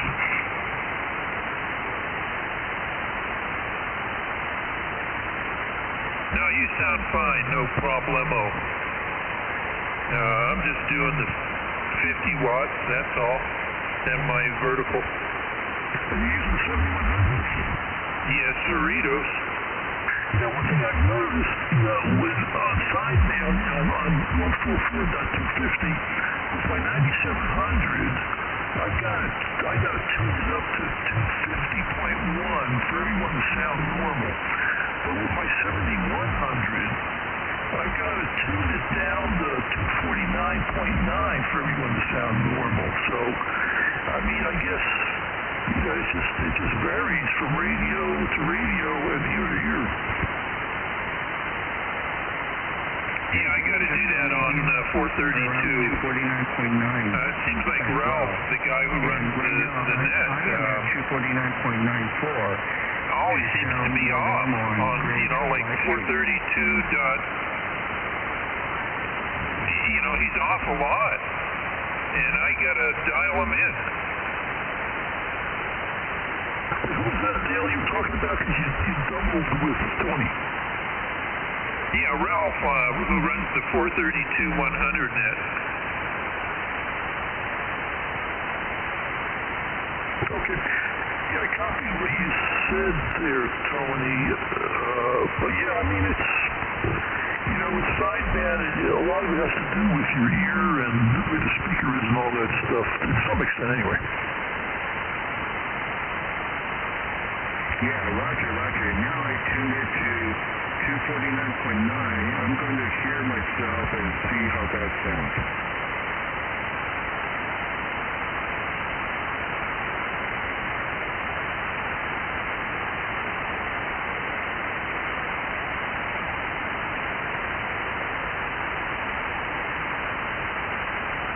Okay, I think 249.93 is good for me.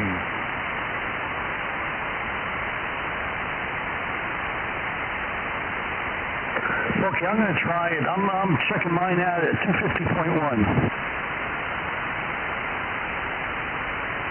I'm at 250.000.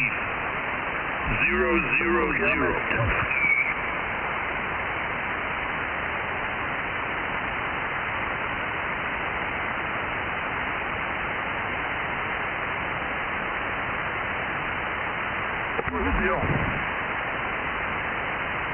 Okay, this is Tony. I am at 250.00. 250 now. How do I hear it sound to you guys? You sound fine, Tony.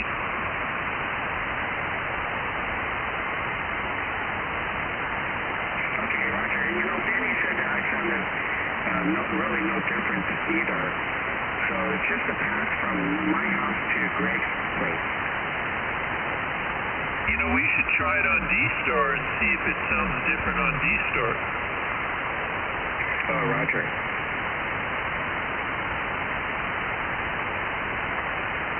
Hey, let me try and run a little test here. Right now I'm at 250.1. 250.1, test.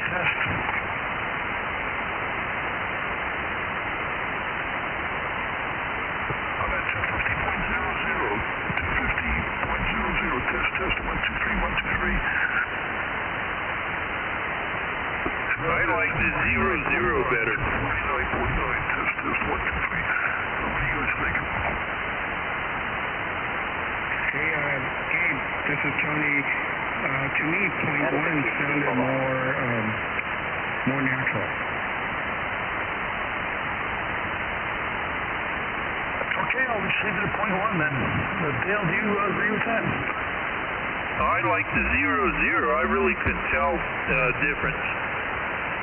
But the last one was stretching it a little bit. Okay, I'm at 250.05 now, so hopefully that'll make it then. It'll make Tony and you happy. Roger. Sounds fine to me. I got to bow out, gentlemen. K6EGG or... Yeah, see you, Dale. All right, take it easy, Dale. Good talking to you. Yeah, it's very subtle. As she went down, the audio also went deeper. To me, the highest 1.1 was more natural. But then again, I never met you, but that sounded to me more fidelity, less, how do you put it? It sounded more natural. Yeah, I guess, more natural, more fidelity. Okay, well, that's good. I mean, it'd be interesting if that's right, I got my car still set up. I'll tell you what I'm going to do. I'm going to go out to my car. I still have my radio head hooked up on my 7100, and I'll do the same test. Can you stand by for a minute? Yeah, I'll be here. By the way, it sounds more like when you're at FM. So, yeah, I'll be here, K6EGG. I'm back too. WA62X. I've been listening while I've been eating. So, I find that on my 7100, I'm just the opposite of you guys. I have to turn it to 144, like 250.25 or .30 to sound, to get everybody else sounding proper when I'm talking to them.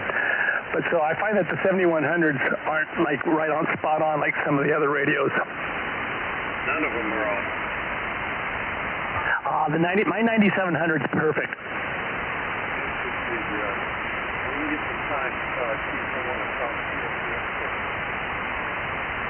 All right, phone or what? How? You don't have a cell phone or nothing. Oh, well, you can go to 432 Hello, everybody. I'm back. I might be running out again for a few minutes, but thanks again for watching. Anybody new to the stream, don't forget to hit that subscribe button. We'd much appreciate it. Come on about 2 or 3 times a week. Let's get back to some radio. Yeah, when I listen to Greg's live stream on 250, I sound a little off. And then when I turn it down about 0.06 lower, I sound more natural. Yeah, when I was using my Yaesu with the live stream, I had to go about 0.06 or 0.08. I'm pretty close with the 9700 for some reason. But same thing with the 7100, I find I have to go like 0.2 or 0.25 or 0.3 even, to get sounding proper. Because I'll do a lot of radio checks when nobody's listening, is dead. I'll do a lot of radio checks and listen back to see how I sound and try to get the right sound. Do I sound pretty natural right now? Yeah, you do. Yep, and you're on the 9700, right? 9700 on an SM58 microphone. Oh, nice. Very good. It sounds great. Yeah, that's what I've been using for quite a while now. Yeah, it sounds really good. Very good. And you're running on 250, right? I am. Yeah, very good. That's a good radio. Hope so. It costs like, what did they cost? Like $1,700 or something like that for 3 bands? Oh, wow. Yeah, you get the very, very short band, right? Say that again? You get what's the third band?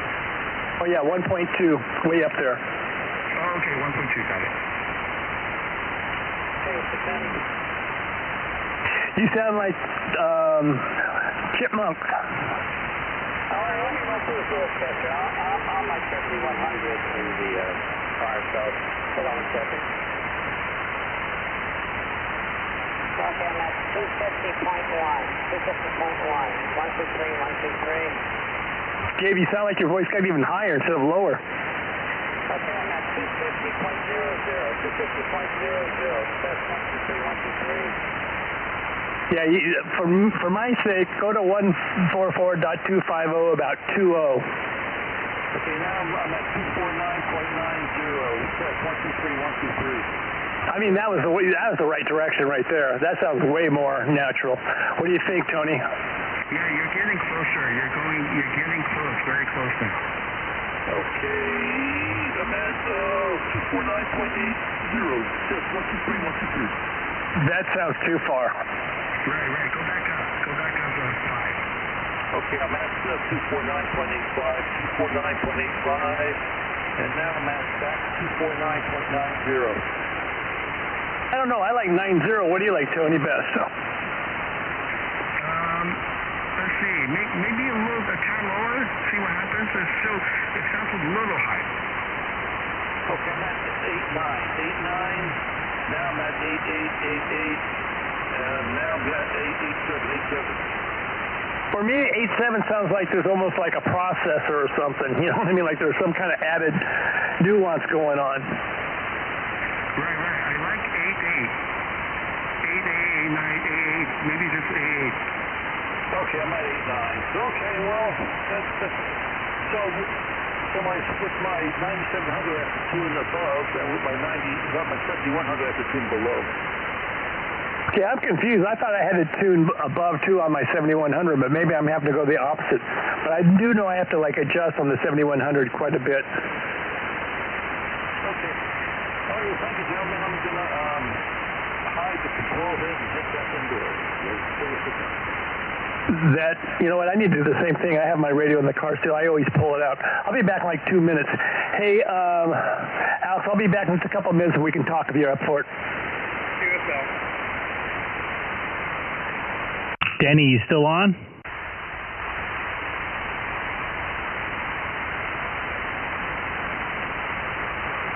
KN6KNE, K6EGG. Hey, Danny left for a little bit. He may be back, I think. Copy. Nice talking to you this morning, bright and early. I don't know if it was bright, but it was early. Probably about the same time, yeah. Yeah, I'll probably be up.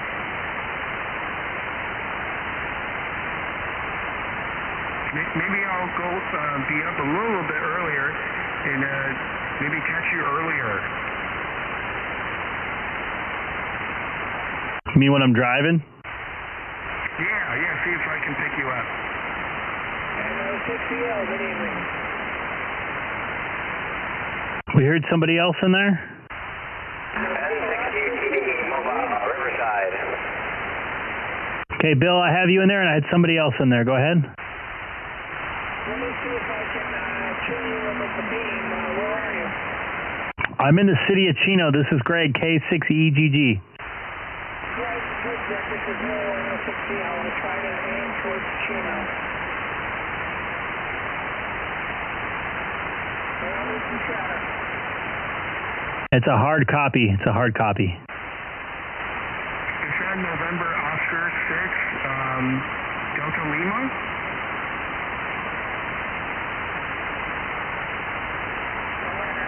Southing Delta Lima.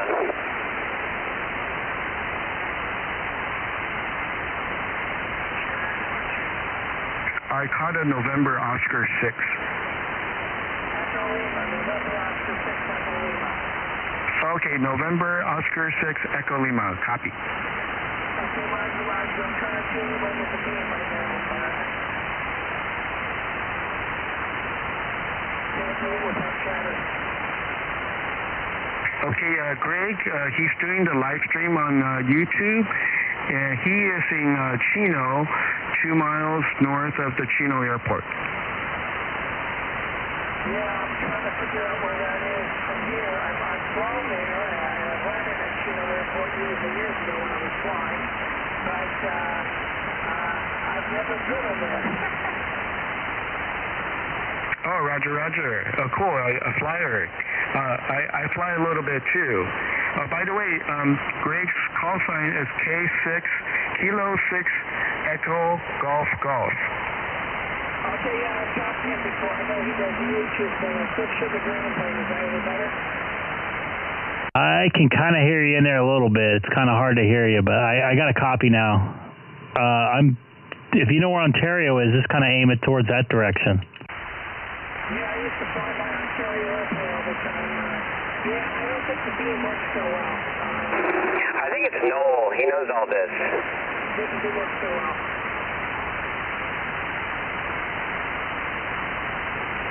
Yeah, Noel, we got a lot of dirt in between us. Looks like not Big Bear, but Mount Baldy is right in between us, so it might be a hard copy just because we're so close to the dirt to each other. Right one is in the way. You gotta get over that mountain. Okay, I'm switching back to the ground plane. Yeah, right one is in the way. That big mountain over there. From where I live, so it's just a hard copy. I live in a hole over here. Hey, no, this is Kilo November 6, Kilo Yankee Victor. I'm in Garden Grove, West Garden Grove. So I can hear you a little light, but I can hear you fine. Okay, I have you in there, 7. I think I had you better on the beam. Okay, go ahead and talk. I think I have better, better on the beam. What was the name again? Her name is Tony, Tango Oscar November Yankee in Garden Grove. Okay, Tony and Garden Grove. Very good. Yeah, that should be a little better. Roger, I can hear you well above the noise. Light, but I can hear you, no problem. Okay, I have you in 7 over here. Roger. Hey, is Keith still on there? We have Keith in Long Beach. And Bill UTD out there as well. I have some comments in a minute. Okay, well, I've got the beam pointed towards you now. Whiskey Bravo 6 Delta Juliet. It's an old antenna, and I guess it isn't performing as well as it should.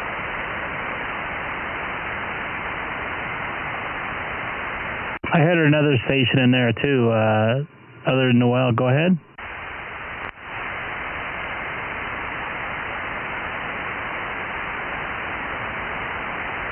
Bill, did you hear that other station? Barely, not very well. I did not. This is Tony. I did not.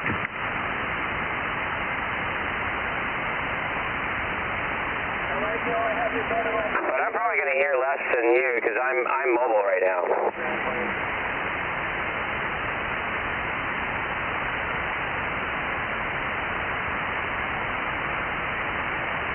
You want to go ahead with your comment there, Bill?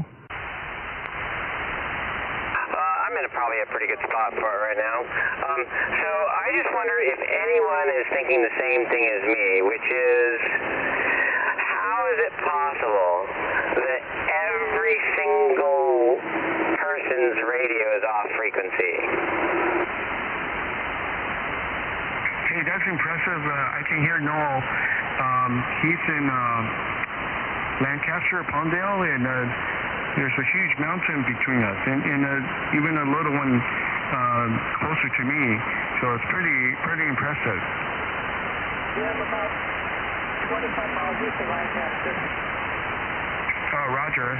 Yeah, QRZ says we're 59 miles apart, so that's pretty good. Alrighty, I'll take it.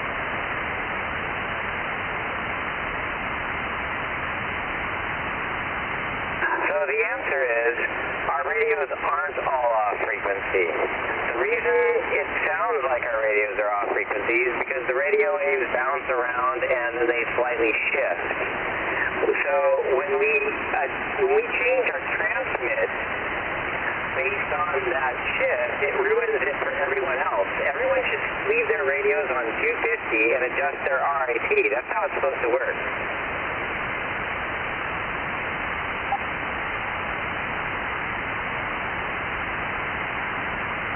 But, whatever.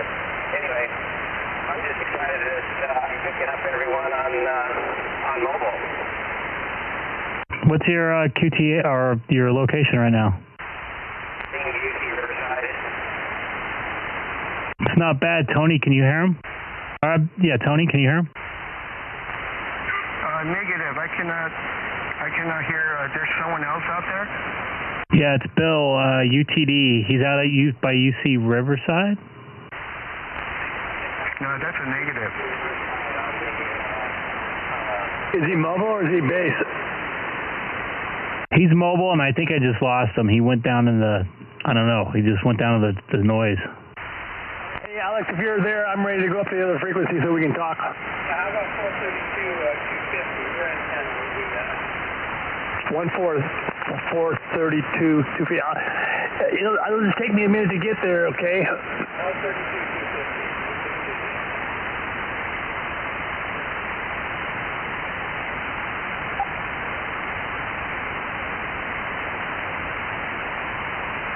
Greg, I know I'm going to get out the frequency a little bit to eat some dinner, and I'll come back. KN6KYB, 73. Copy. Enjoy your pizza, or was that last night?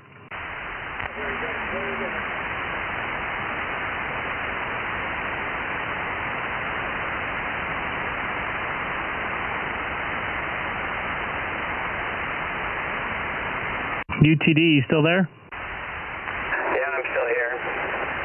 Which radio are you on? My 7100. I decided to pop it in the truck for my trip and see how well I liked sidebound mobile. So I like it. I think I'm going to have to get another 7100. Where are you going tonight? I got to go pick up my daughter down in Orange County. Doing 9155? Yeah, well, actually, I'll probably do the 91 to the 243.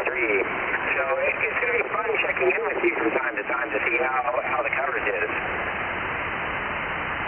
Copy. Love to see. Yeah, for sure. So anyway, now I'm on the 91 southbound at 14. Yeah, you're heading my way. You should be getting a little better signal-wise. You're only about an S3. I think you're up by the hill when you first checked in there.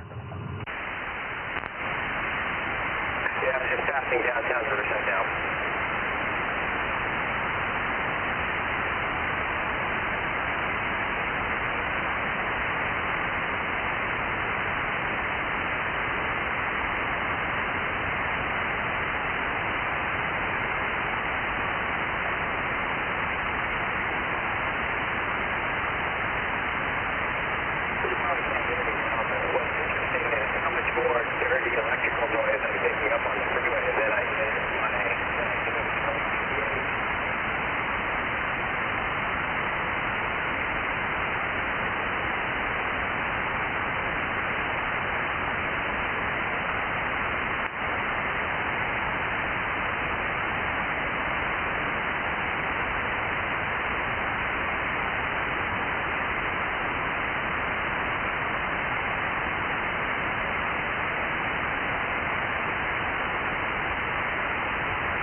You got a copy now, Greg? Yeah, I got a copy. Alright, I was behind the hill there, so I couldn't hear me before. But anyway, so now it should probably be pretty good for the next, I don't know, 10, 15 miles.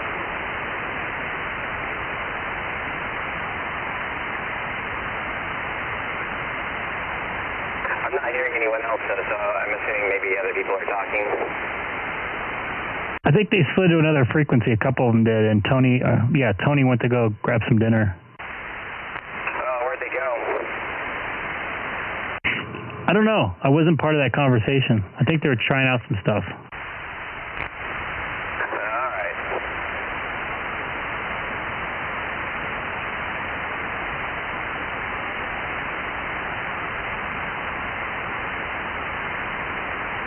So did you work today? Yeah, bright and early in downtown Los Angeles. It took me about an hour and 40 or hour and a half to get home, too. Oh, damn. That's just about as tiring as a whole day at work.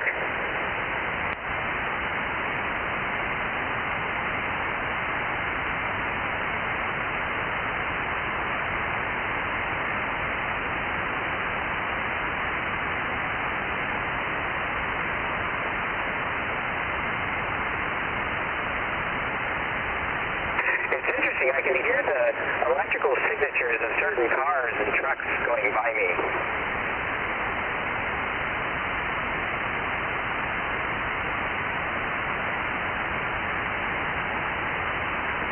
How about now? Still a copy? Yeah, I got a copy. I'm just taking care of some work stuff, too.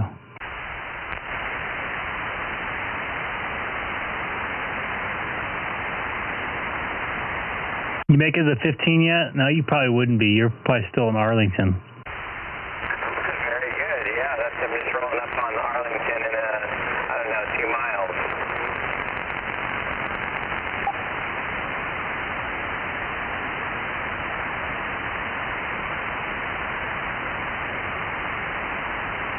I have a pretty good, clear shot right before the 15 and after the 15 on the 91.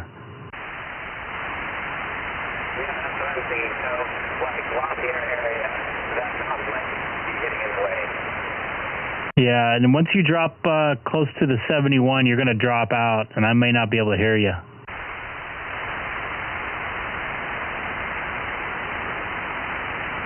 How many watts is that radio? So it's 50 watts on VHF, but I think I'm running about 30 now because I just haven't plugged into the I'm driving my heavy duty truck, so it's got the heavy duty cigarette lighter adapter or cigarette lighter outlet. But I know it's not going to handle all 50 watts, so I have it turned down. I need to install a permanent full power line in here.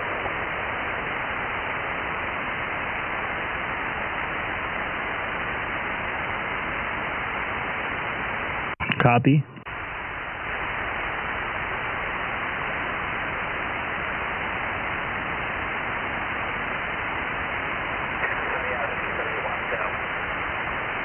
That's a really bad copy right there.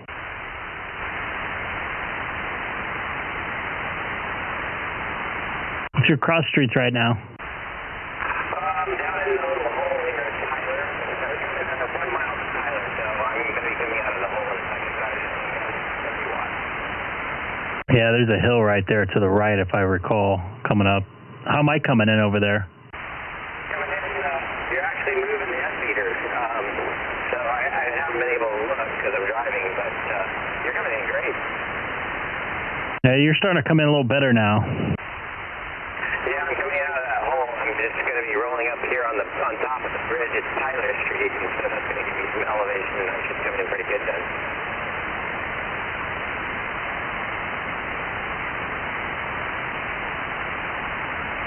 So now Tyler Mall's not blocking me, but now that La Sierra Mountain, I don't know what the name of that, I've always wondered what the name of that mountain is, but that La Sierra Mountain is going to be the thing getting in the way next. Yeah, and then after that, you should come in pretty clear till you get to just past Corona. Yeah, that's what I'm thinking. Traffic's moving pretty good, though. At some point, Fred should be able to hear me pretty good because I'm getting closer and closer to Fred.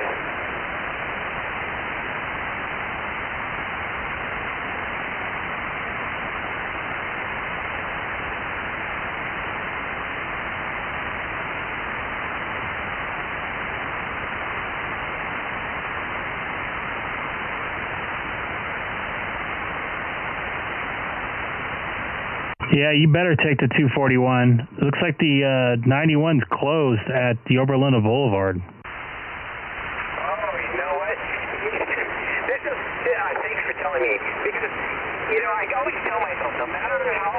short I'm going, I should always check traffic first in Southern California. And, you know, then I do these and I think, oh, no, I'm not going to check traffic. And then lo and behold, I run into traffic jam. And I could have gotten around it. And all I had to do was check traffic. Yeah, right before the 241, you're going to hit it. All right, do you think I should take the back track lane through Corona?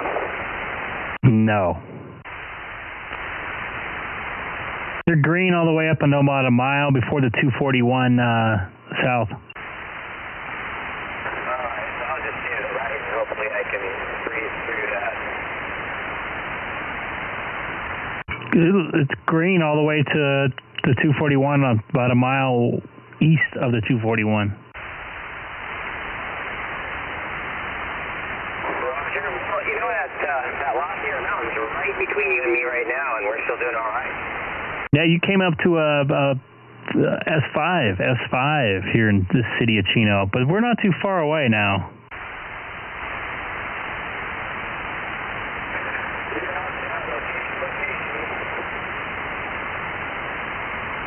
Once you get past the 15, I should hear you a little bit louder. You'll get past that. There's another hill, Norco, that's in the way. And then you should drop out right around the 71.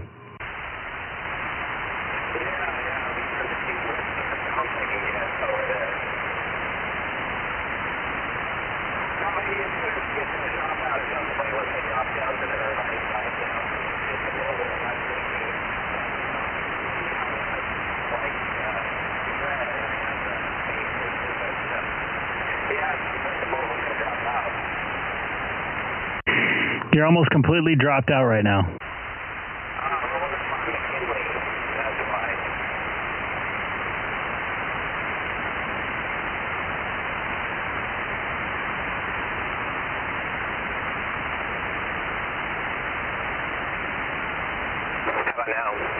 There you go, you're coming out of it. I just rolled past this big pickup truck that had a huge Batman in the back of it looking backwards. It was kind of freaky. But when I went past him, I could hear all the noise, electrical noise coming off this big custom pickup.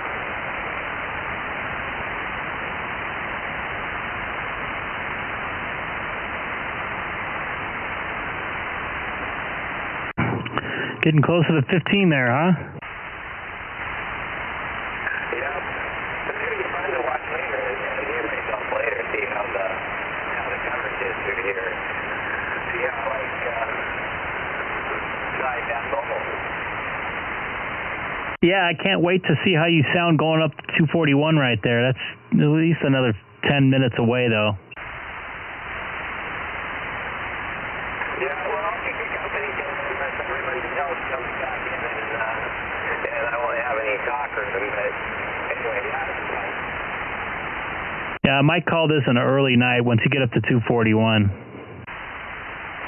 right, well, I'll give you a bye, you know, here up early this morning. Yeah, I'm not... I don't mind getting up early. It's just that I've been used to staying up late because I've been working nights. So, do you normally get up pretty early? I usually roll out in a sack around 6. If I'm off, I normally start waking up around 5:36. I actually prefer the mornings, but I normally don't get to sleep till about 2 a.m. Oof, I hate those nights when I can't get to sleep till 2, and then they got to get up at 6. That's very frequently for me. That's rough. All right, so I'm in Corona now. It should be full slam, pretty close. Yeah, you're in S7. Definitely, you're past the 15 there. They're probably coming up the main street, I'm guessing. Yeah, I could actually probably turn my squelch on at this point. What is it when you squelch things out? Is that squelch off or squelch on? I always forget. Squelch on. That's what I thought. But it seems like I've read something about squelch off. I don't know. I must have read something weird. Or I'm just remembering it wrong. Too many manuals. You just peeked up there about an S8 there a second ago. just rolling up Lincoln Avenue in Corona.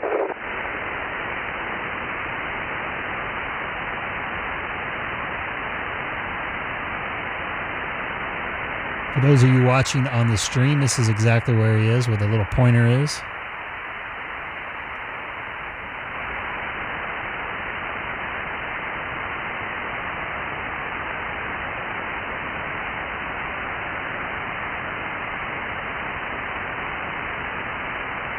Yeah, you were sounding good at Lincoln. You're going to start dropping down a little bit once you get past the in and out. And definitely once you get past the 71, you're probably going to drop. There's going to be a lot of dirt between us. Yeah, for sure.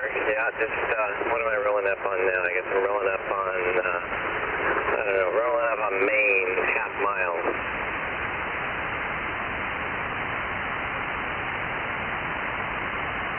Probably not going to get much better than this. Not unless you get on top of the hill there on the 241. And it looks like about a mile after Green River Road, when you get past the golf course there on the right, it's going to get a little dicey with traffic. All right.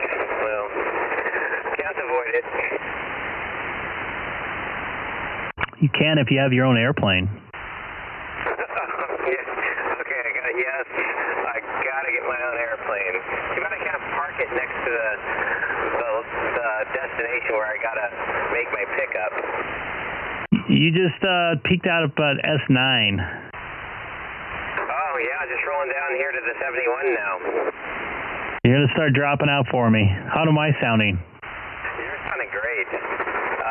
Yeah, if I had my squelch on it, well, almost slow quieting.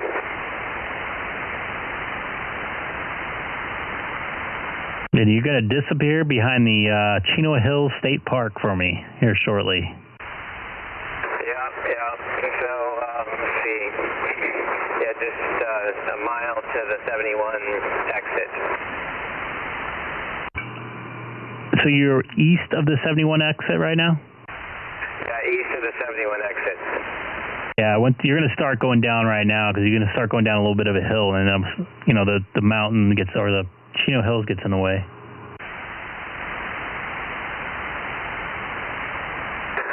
Yeah. So, you have tomorrow off? You working tomorrow? No, I got the same schedule tomorrow. So, what time does your day start tomorrow? I got to be up at 5:30, and I got to be at work at 7 in downtown Los Angeles. And then you get off when? I get off. What time is it? So it's at 10. We're on the air at 10. I should get off by 1:30. Oh, nice. So hopefully you miss traffic.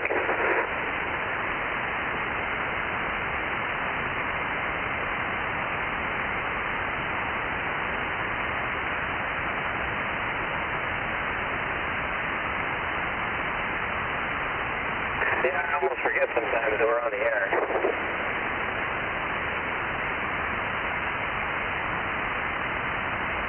How many watchers do you have right now?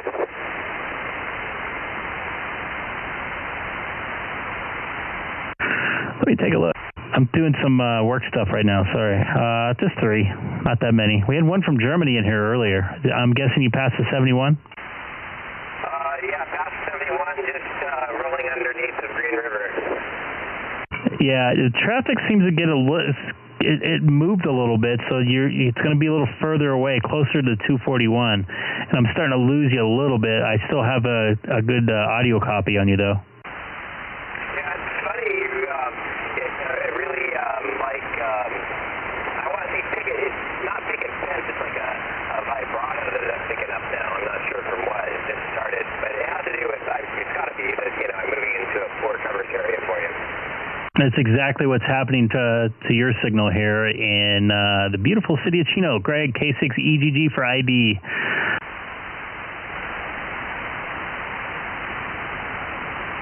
And 6TCD.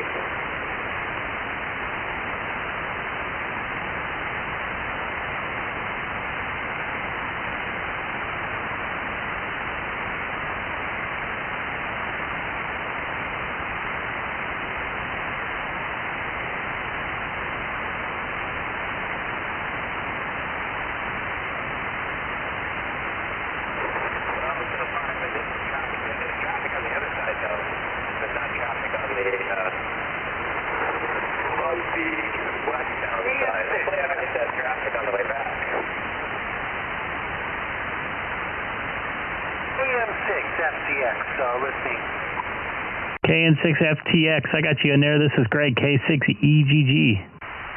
How are you doing? This is Icom IC-9700 Foxtrot Zulu X-ray, Lou out in Sherman Oaks. Where exactly is he? I thought I heard him for a second, and then nothing. He is mobile. He's coming up. He is westbound 91, and he's going to go on the southbound 241, and he's just about to that intersection right now. He's not too far away from me. Yeah, oh, wow, because I'm pointing at you. Pretty good, actually. Copy that. If you want to point a little bit further west, I'm guessing, you should be able to pick him up. And he, Lou, he hears you also. Roger on that. Okay. Well, okay, so I'm going to try and turn a little bit more west and see if I can grab him. So I guess that would be more towards your right, if I'm correct. Yeah, I think so. I can't quite find the access 6UTD, so but I'll do it. We'll see how long you can pick me up. Just headed up just exit into the highway 2. Okay, I turned a little bit more towards the right. Let's see if I can pick him up. KM6 6UTD, I'll give you some audio so you can maybe pick me up. How's it? Can you hear me? UTD, 1, 2, 3. Lou, did you have a copy on him? He's just heading up the 241, or actually heading down the 241. I had him for a second. He broke my squelch. I turned my squelch all the way down, turned on the amplifier, and I heard him trying to talk. I can't make it out. KM6FTX and 6UTD, how's this? 1, 2, 3. This is November 6th, Uniform Tango Delta in, I don't know what city I'm in. I guess Anaheim Hills. Lou, he was just trying to call you again. I don't think there's a path between you two right now. I can hear him trying. I just can't hear him. Copy that. Do you hear him, Bill? Hear him pretty good.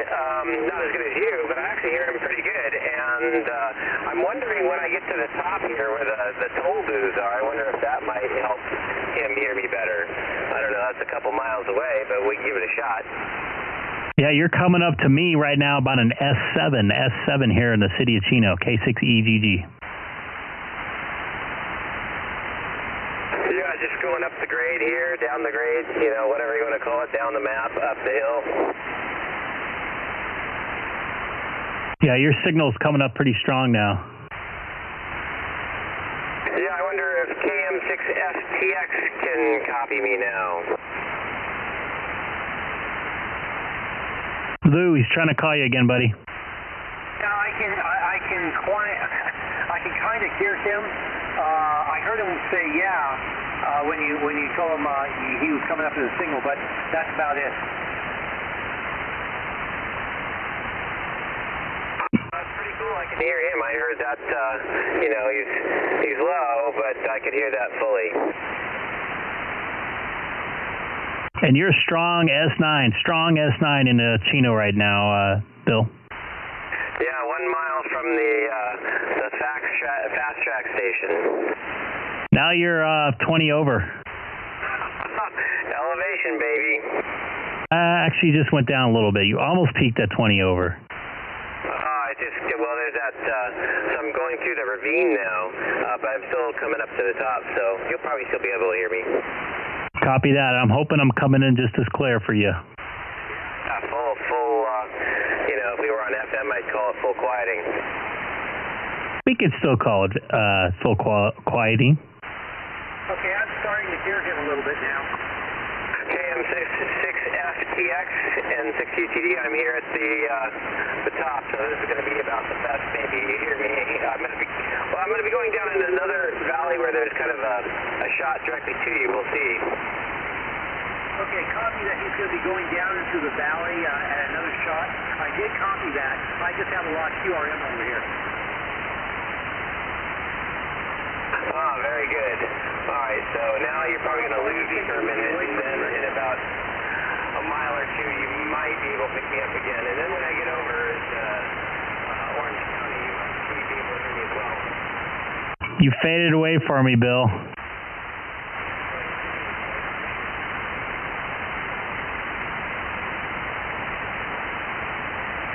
And now he's officially gone.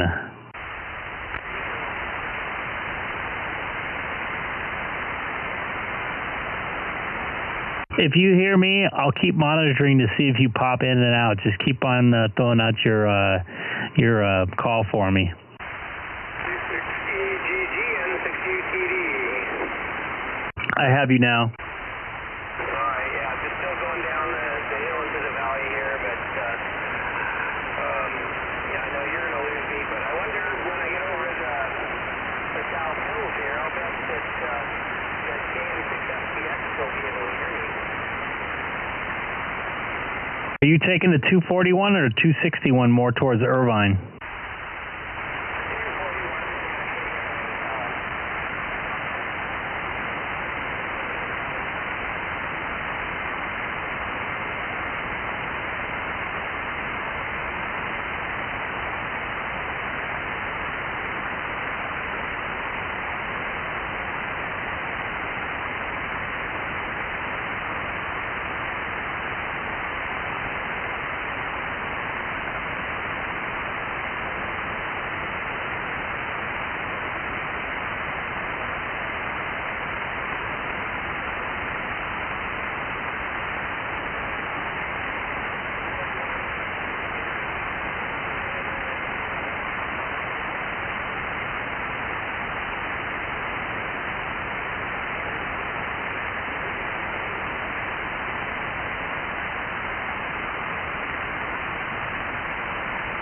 N6UTD, K6EGG, City of Chino, you got a copy on me?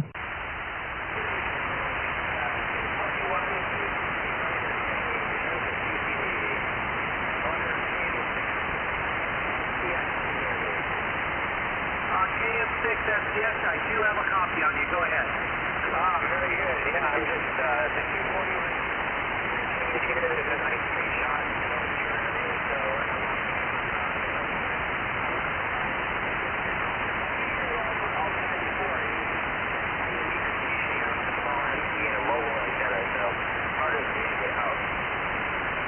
Well, you seem to be doing it right now. I've used all my filters on this radio to try to get you in, and I've got you on a really high frequency filter, so I can kind of copy you. So it's working.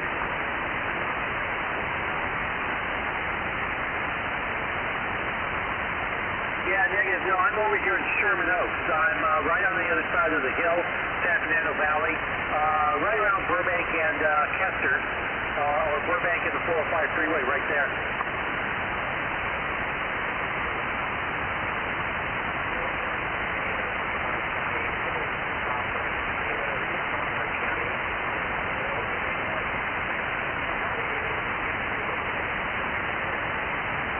Oh yeah, you're getting really strong right now.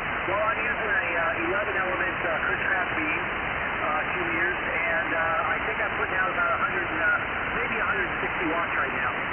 Well, you're really doing really good with that beam. I'm only putting out, I think, 30 watts right now. So you got to point it in the right direction. I'm going to go through a little valley here, though, so I might lose you for a minute.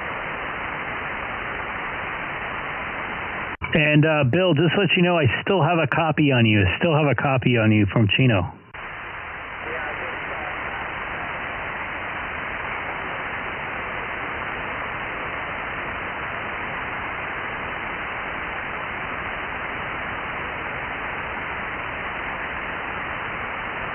Bill, do you still have a copy on Greg K6EGG?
N6UTD, K6EGG, City of Chino. You still have a copy?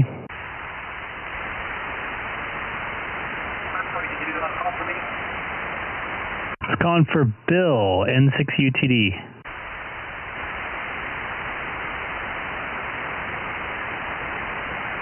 Is that USS in there?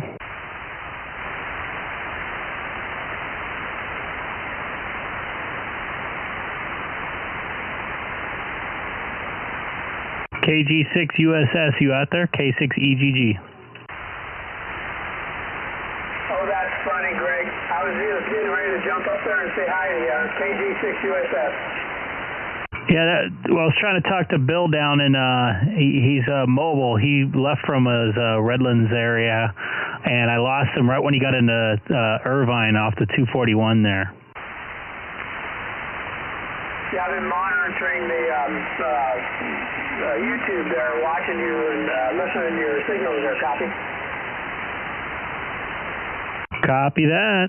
Yeah, we just wanted to do a little experiment I kind of wondered how I sounded.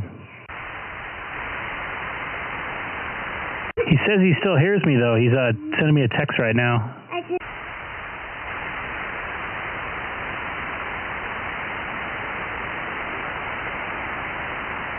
Bill, Bill, if you still hear me, what's your location? Text me your location if you still hear me. Looks like you do.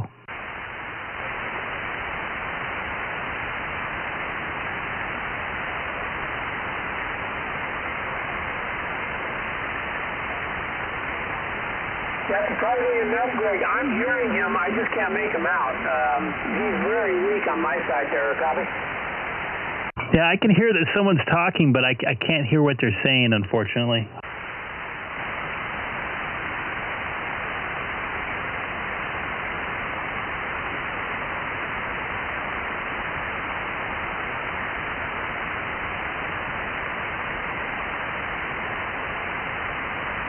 Looks like my signal's coming in pretty good there.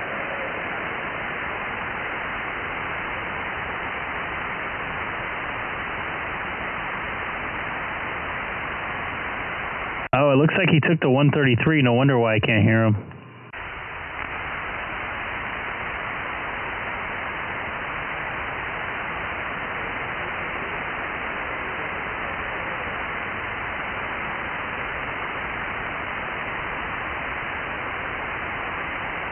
Yeah, he's way down there. He's almost to the 5 and the 91.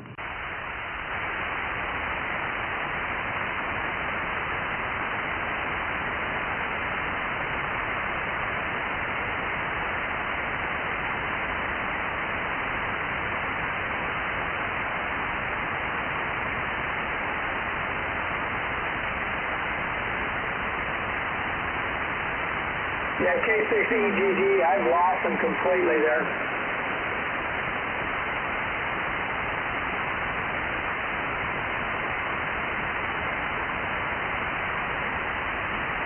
Yeah, I totally lost him. I'm going to say goodnight to my daughter real quick, and I'll be back in a few minutes. This is Greg, K6EGG, City of Chino, and also on YouTube, if you type in my call letters, Greg, K6EGG.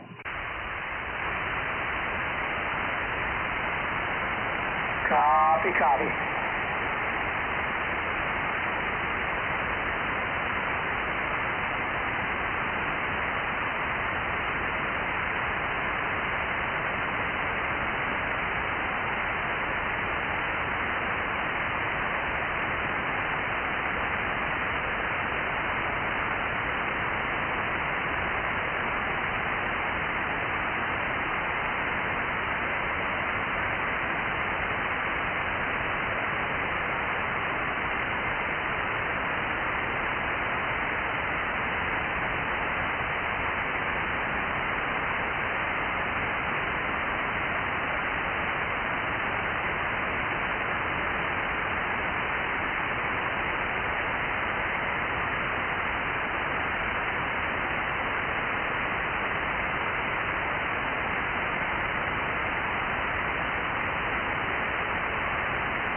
K6OS, KN6OS, WA6AB.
Kilowatt Echo 6, Zulu Golf Radio.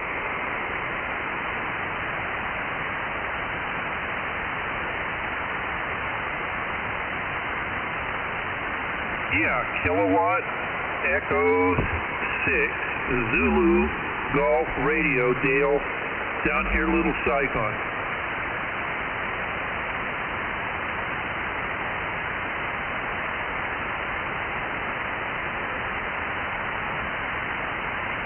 Oh, you're in Irvine. Were you coming down the 241? Yeah, I was listening. What are you doing in Irvine?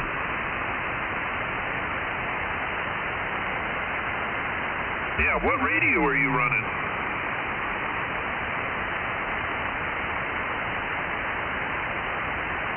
Icom 7100?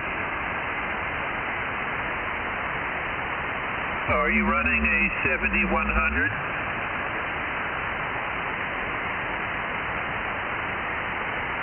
Yeah, so am I. That's what I got here. You want to try DStar real quick? Roger, roger. Just press the DStar button. We can stay here just for a second.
N6UTD KE6 Zulu Golf Radio.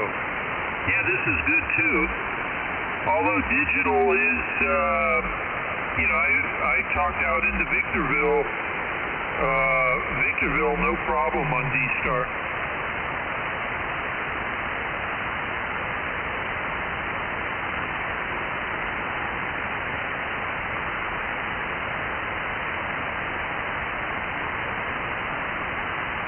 Well, you know, I've done pretty good on DStar.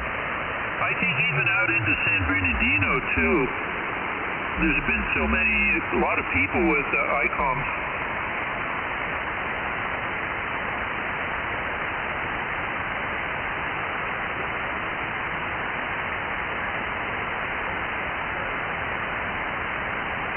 You know, I think a Digi channel is 14567.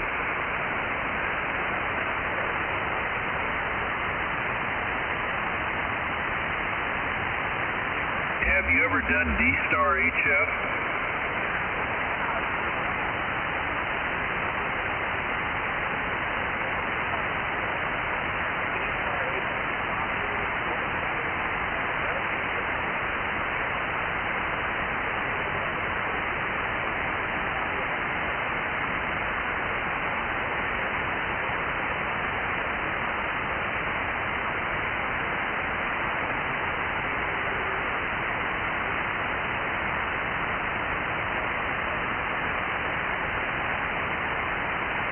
Well, how does it sound? Pretty good.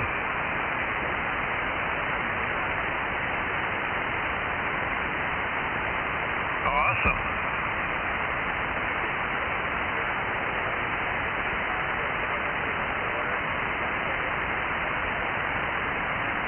Yeah, exactly. Exactly. Well, we might be in for some conditions changing coming up with this high pressure.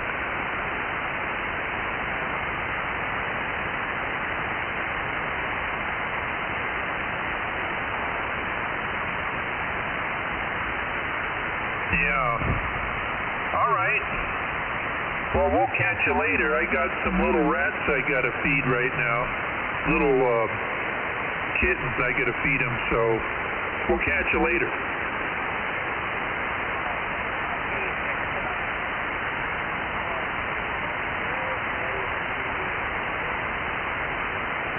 All right, N6UTD KE6 Zulu Golf Radio. See you later.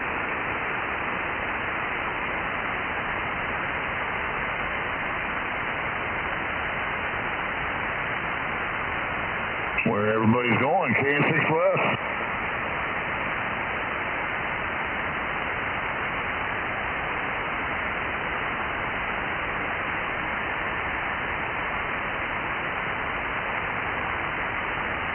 Where'd that golf radio go?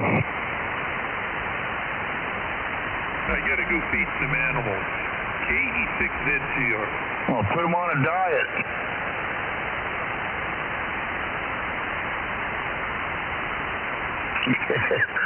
K6 West.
KN6OS, WA6AB. WA6AB? Yeah, there you are, Fred. Boy, the band's terrible tonight. Well, that's the way it goes. You listen to me. You want to try digital 145670 for the fun of it? You know, we can try it, but with the band conditions, I don't know. We can try it. You never know. You never know. KN6OS. WA6AB.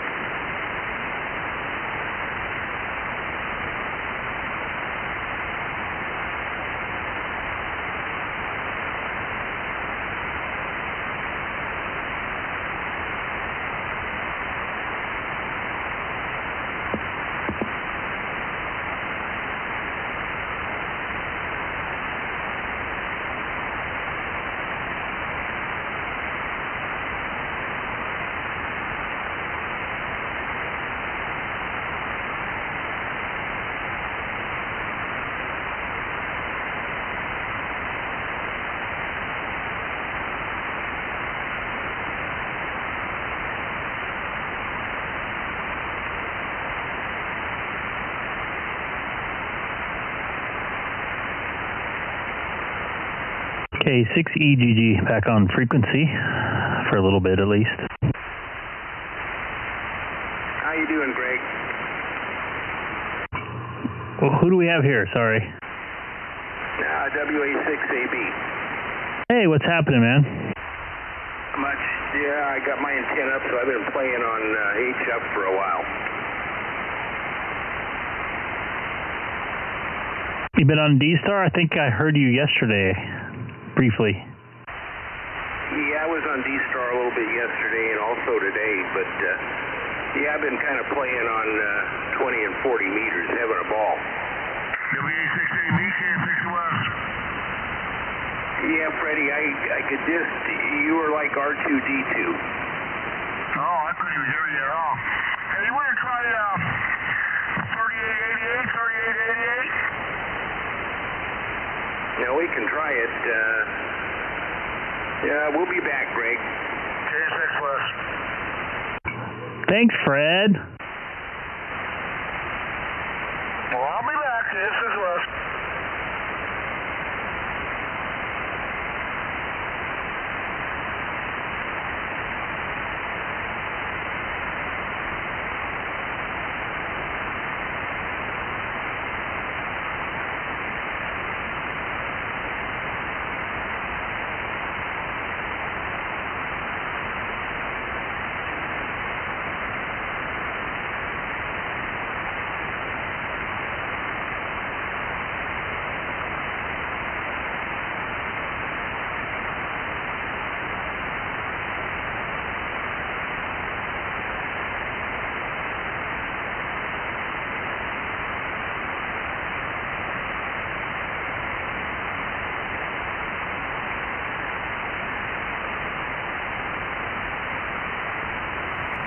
Everybody left me to my lonesome. I got about 15 more minutes, and then I gotta work on some plumbing issue I have. I'm just pouring some Drano down to get rid of some gunk in my screen. Sync. KN6OS, WA6AB. Yeah, what was my signal up there? Yeah, I had you at about a 9. An S9? Yeah, but right here, boy, you're about a 4. I couldn't even hear you at 75 meters at all. Was I loud? No, you weren't loud, but the signal strength, like I say, was about an S9. Okay, I didn't hear you at all. I could barely hear you. Yeah, I'll get some more counterpoise down and see if that doesn't make a difference. But boy, I made all kinds of contacts on 20 and 40 today, even Florida. Well, I went on YouTube and I did a study, and they claim YouTube study. The counterpoise use 10 gauge over 12 if you want it better. 12 gauge will work, but 10 gauge is better on the counterpoise. I did a whole study on that today. Yeah, boy, I've got a terrible copy on you here. Yeah, a lot in Washington and Arizona I wonder what 40 meters is like right now. You want to try 40? You want to try DStar? Yeah, it's terrible. And the funny thing is, Ron, you're coming in the best you've ever came in to me. Yeah, and right here, Greg, you're between a 7 and a 9. And I can almost never hear you. So, hey, man, it's nice to actually talk to you on here. Yeah, the band is running north and south, it sounds like. Oh, man, yeah, you got a good signal in here, Greg.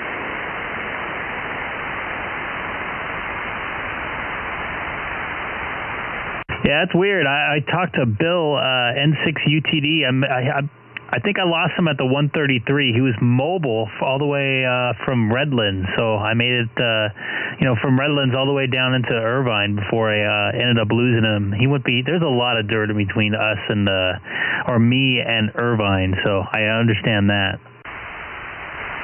Yeah, really, there's actually quite a bit between you and I also, because I've got mountains right here behind the park. So, yeah, you're doing a good job tonight, Greg.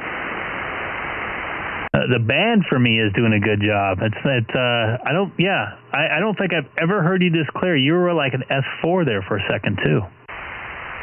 Roger, yeah. Yeah, the band conditions are really screwy. The 20 and 40 was pretty open this afternoon, so yeah, I could barely hear Freddie here.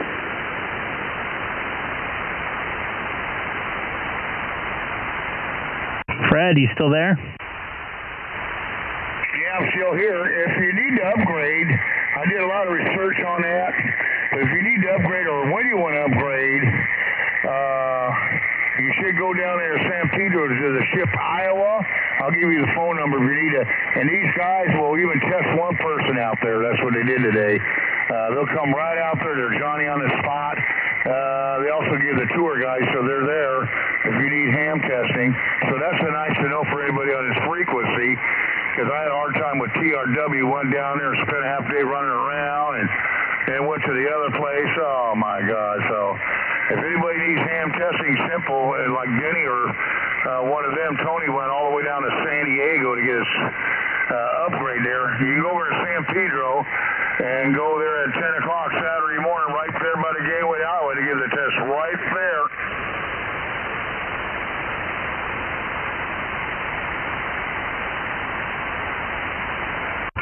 Did you go to TRW today? No, we went to TRW a couple weeks ago, and nobody answered the phone. We had a hard time with that. TRW is a big name for many years and years and years, but they don't answer the phone right away. We couldn't get a hold of nobody. Information, never did get the ham testing done. And there's a lot of places you can't drive around there. It's private this, private that, but it's hard to navigate the directions they gave us. I wouldn't waste my time anymore with TRW. They got to get their website straightened up a little bit. I think Claremont was today, if I'm correct, right? The Claremont swap meet. Claremont repeater? The Claremont swap meet today. It was this morning, I think. Swap meet, okay. But you want to upgrade, huh? So go down there to the Iowa to get your upgrade there. You can walk in there. I know the guys. I spent a couple hours with them today, so if anybody wants testing, just have them get a hold of me. I can arrange it for you. That's not going to be for a little while. I got some other stuff I got to deal with, unfortunately. Medical stuff, which I'm not looking forward to. But I'm just telling you in the future, so you don't waste your time.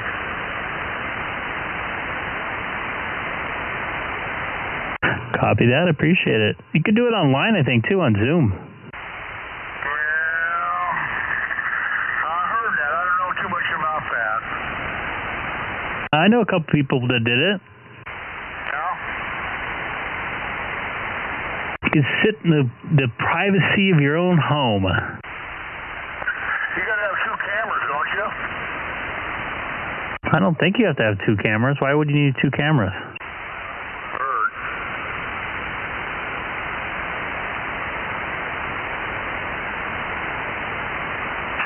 I hate to be the examiner on the other end looking at a computer watching you.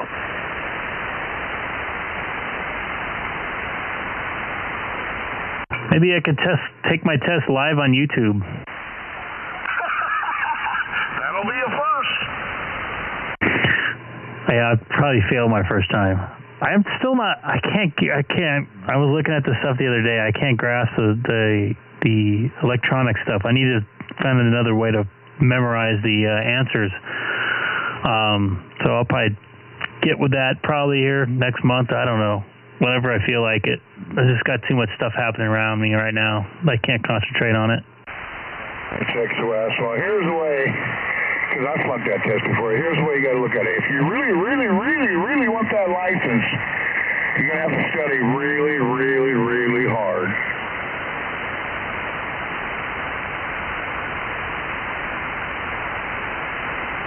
That's all I can tell you. Comment. Go ahead. WA6QXA, how's it going, Fred? Hey, Ray. Yeah, real good. You sound real loud. I can barely hear Ron tonight. Are you hearing Ron up there pretty good? I just got on the frequency. I don't know. I don't think the general test is going to be that bad compared to the expert. I'm trying to study for that. That one's hard. But don't freak them out on the general one. It's not that bad. Well, did you hear what I said where you go take the test now? Found a place. Right over there at Iowa, the SAMT drove. Saturday morning. You can walk right in here. You don't have to call up there. I'll give you the test right on the spot. Yeah, I think the wardens tell me that they were going to open up the place up in La Mirada again, too, or something like that. Okay. Because he's a tester. He's one of those tester guys. Good guy to know, Greg. Who's a tester? Ward. Well, so am I. Test Greg. You're a VE, Fred?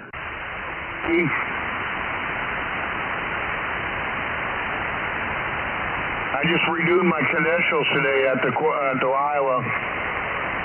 Greg, the general's not that hard. You don't even have to do code. No, I'll tell you, the toughest one I took was the advanced. That was a mother. It is a hard test. I flunked that one several times. I think it's harder than the extra class is now. Yeah, it was a tough test. Hey, Greg. Yep. Flunked that test 11 times.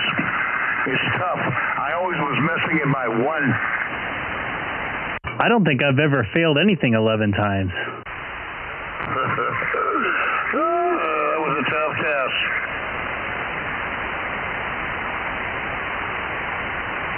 I think when you took the extra, Freddie, that was easier than the advanced, wasn't it? Yeah, the extra was a breeze.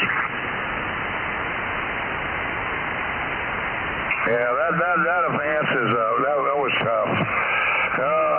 And I'd missed it by one or two. I kept doing it all the time. One or two. It took me a year of testing to get to the advance. I never forgot it. I would definitely move on to something else if it took me a year. Didn't give up. That I give you credit for. Yeah, what says you do?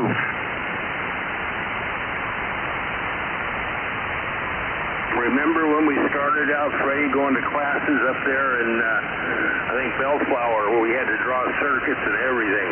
Yep. God, that's been 40 years ago. That's when novice had to be crystal control there, Greg. Crystal control if you had a novice license. And if you got a tech, you got to be off of crystal control. So if you look at the earlier radio, I'll send you a picture of my early radio. It's got a switch on the side. Where you put the crystal in, you turn it off or on. Crystal controlled. Hey, by the way, Ray is listening in Nebraska, York, Nebraska, and he was hearing some 2-meter activity, 2-meter sideband activity, I should say. Yeah. What's that? There's 2-meter side over there, right?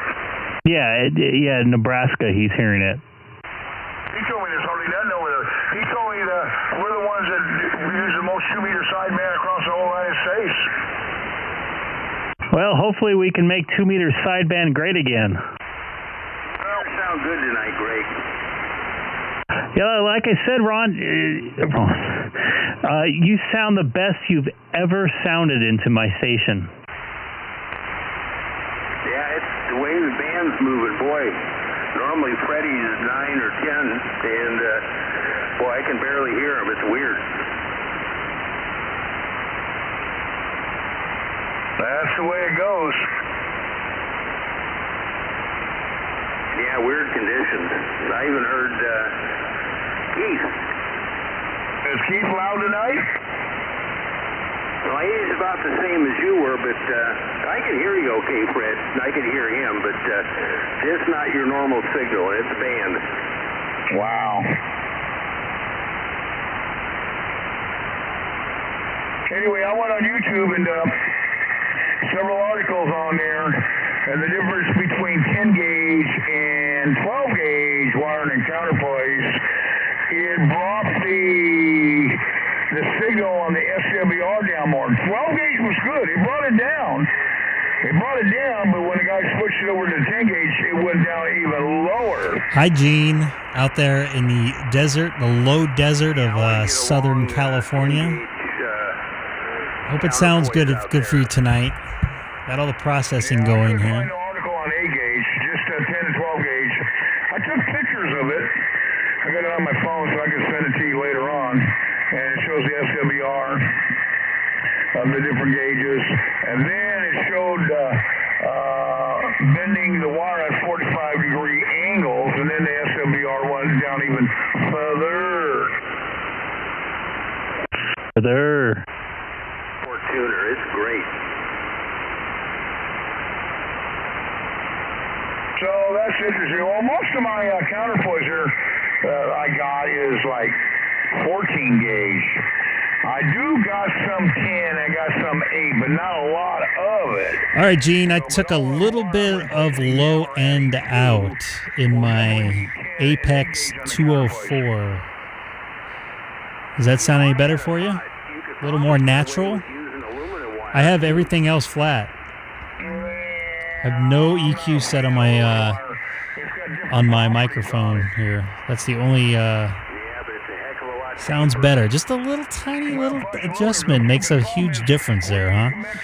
Where you make the connection on the aluminum, you got a lot of oxidation all the time. Oxidation. All right, I get back to some radio here. Thank you for the. Moving and losing those. Not too tubby. What does tubby mean? Is that a term they used to use at NBC? All those houses were starting on fire because they weren't making good contact with aluminum wire. Outlawed it, so I would not lose. Tad bassy. Hopefully the bass went away. It might be the ore band that's doing it too. So. Tubby. I've never heard that term before. In my first house, you remember by the shop, that was all aluminum. I had 2 fires in the house with that aluminum wire, and then when I built this house, I was glad that this house was all done with. All right. Well, I got my mic gain set right then. But we had a couple houses there. And I can lean back way back here. You can still hear me. Years, I'm serious. I mean, burned them up. Yeah, it probably got hot with the 3K up in that upstairs room. I did see. No, I'm talking about other houses burning up. Sounds like me now, so it didn't sound like me before. Okay, I sound like me now. Hello, everybody watching on the channel. Sorry, I'm talking to my buddy Gene that's out in the low desert of Southern California out in Palm Springs, making some audio adjustments on my microphone. He was a very, in my eyes, I still think he is, acclaimed audio engineer from the East Coast. I don't want to say his name, unless I already said it. If you watched any NBC stuff in the 80s and 90s, you've probably heard his work. And I don't get to go to New York anymore. I haven't been there for a couple of years. Testing with the system and so forth. But yeah, I made about 6 or 8 contacts today, but mainly We should have you on via people are doing Zoom. contests, so we're just in and out, in and out. And anybody new to the channel, please don't forget to hit that subscribe button. We're almost up to looks like we're up to 236 subscribers now. Let's try to make it to 500 before the end of the year. It'd be great. I'd love to have that happen here. Yeah, I was excited. Yeah, they had that, what is it, the salmon contest going on up there. So I got a lot of contacts there.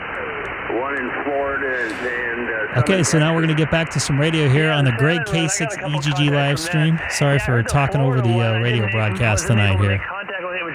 But, Gene, if you're for an audio person, do you like how I have the audio over the radio?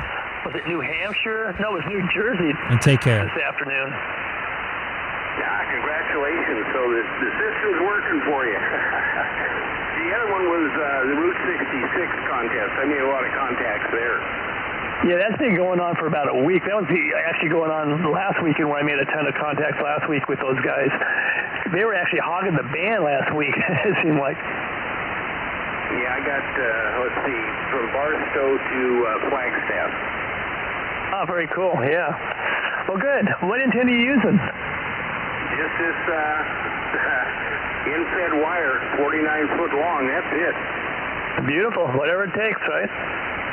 Roger, I'd use a coat hanger if I could get out there. I hear that. Well, good. I'm happy for you. Yeah, thank you. Yeah, I'm sure I really like this AH4 tuner. It's loading up on everything except 160, so I'm happy. All right, we'll keep them going. Oh, yeah. You still out there, Greg?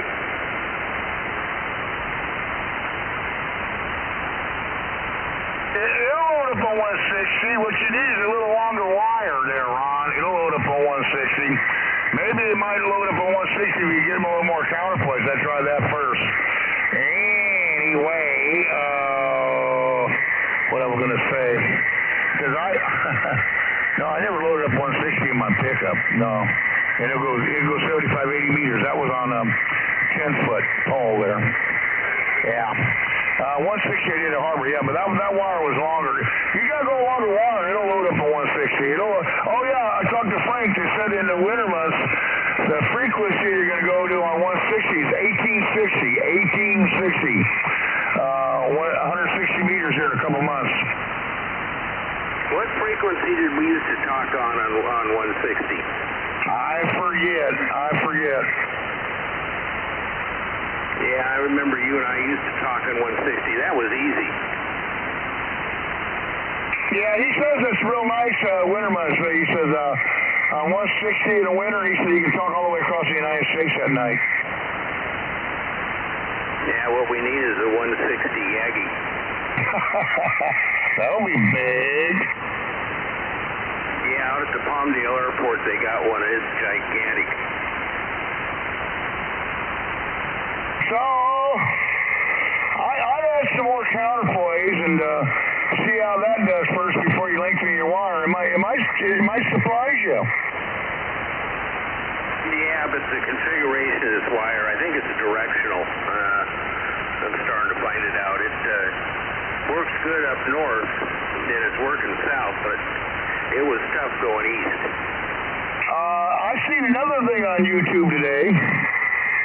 And what the guy did, out of the ground, come out of the grounding rod, he came with the toggle switches, like the toggle switches we used to use on the diesel trucks, those toggle switches. He had a wire from the ground to the toggle switch, and then from the toggle switch he laid out a counterpoise. One north, one south, one east, and west. And what we was trying to show and prove everybody, by the counterpoise, it can make your antenna directional.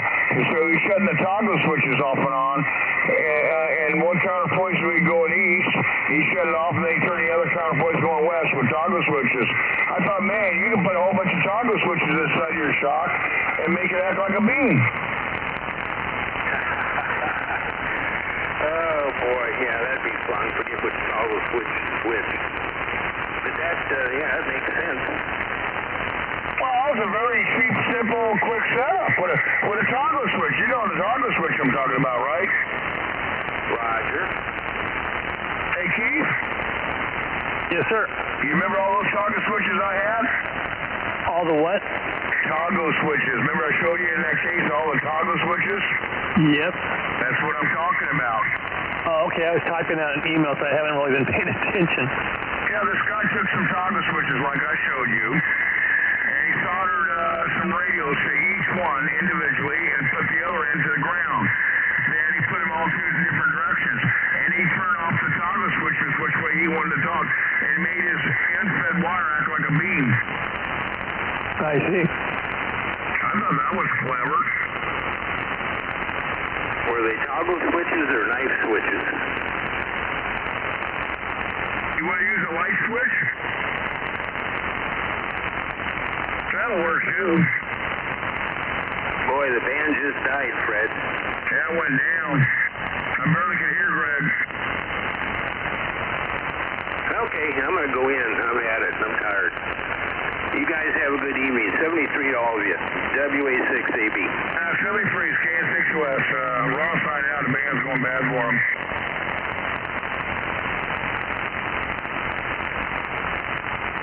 So what you been up to, Keith? Well, I got a haircut today. I did a couple of chores, and I worked on my station a little bit. I made a few contacts today. And I guess that's about it. Well, I'm sure glad you got that switch done on the isolator. You've been great ever since that day. Yeah, me too. Remember I told you a long time ago, about a year ago, I need you to help me set up your station, and you need me? Does that make more sense now? Yeah, you've talked me through a lot of stuff. And then when you got the HF, it's like starting all over again. But at least you know what all the trial and error is about, because you got a lot of experience on that part. Yeah, I'm just looking at my log. I didn't log probably the first 25 because I was pencil logging. I didn't put all the information that goes into a log, so I didn't resubmit those into this software. But I got it showing 126 contacts in about a month, so yeah, I'm making some contacts. Hey, did you get the software yet? No, I got busy with other things there. But I will. I'll work on that tomorrow. I'll get the software tomorrow because I got to get it going, start logging all this stuff and get it down. But I like that program, don't you? Super easy. Yeah, I love it. It's really good because I've tried a couple other ones and I quit using them because it's too much work. I didn't want to have to do that much of a learning curve, but this thing's been a breeze. I mean, I'm not an expert at it, but I'm getting around on it just fine. And there's other things that it can do that I haven't even gotten into yet. Well, I've seen a couple of things on YouTube, K6OS. This guy's running the analyzer like you got and using different radios, 10 gauge, 12 gauge, and running tests. And he showed, and I took pictures of it, he showed, 12 gauge worked, don't get me wrong. 12 gauge was doing a good job. But the 10 gauge, the mash went down way lower. 10 gauge on what were you talking about? Yeah, lower SMBR. I know, but for what? For HF anything, VHF for anything. Oh, I see what you're saying. Gotcha. Even on your walkie-talkie for a rat tail. Yeah. Well, a lot of these antennas, these wire antennas they're selling, man, they're using like 18, 20 gauge wire. Can you believe that? Probably would fry it with putting 100 watts into it. Yeah, well, that's funny. That's why Alex builds his own antennas. Yeah.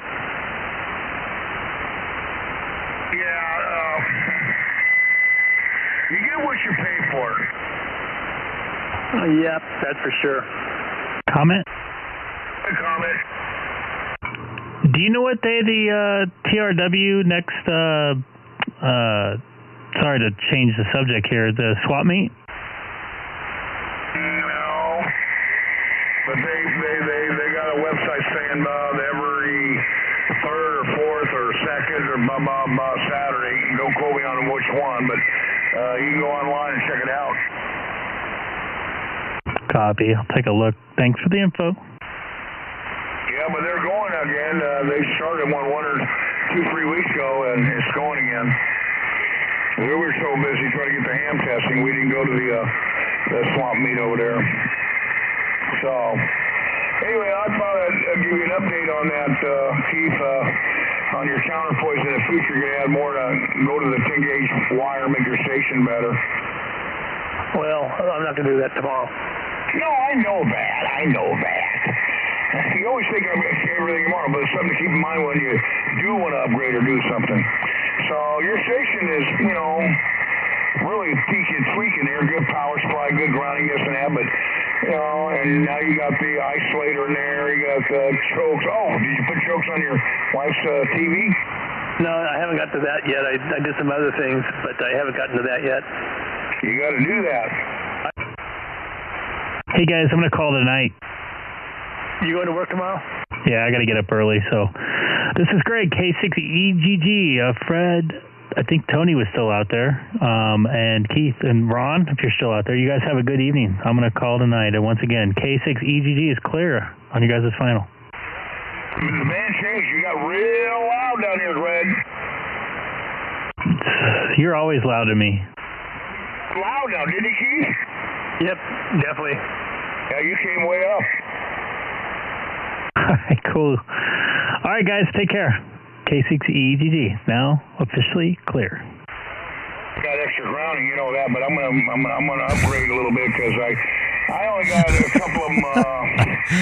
I don't know. I just got to listen to this. I think Fred had too many coffees tonight. 8 gauge and 10 gauge, and the rest all 14 gauge. All right.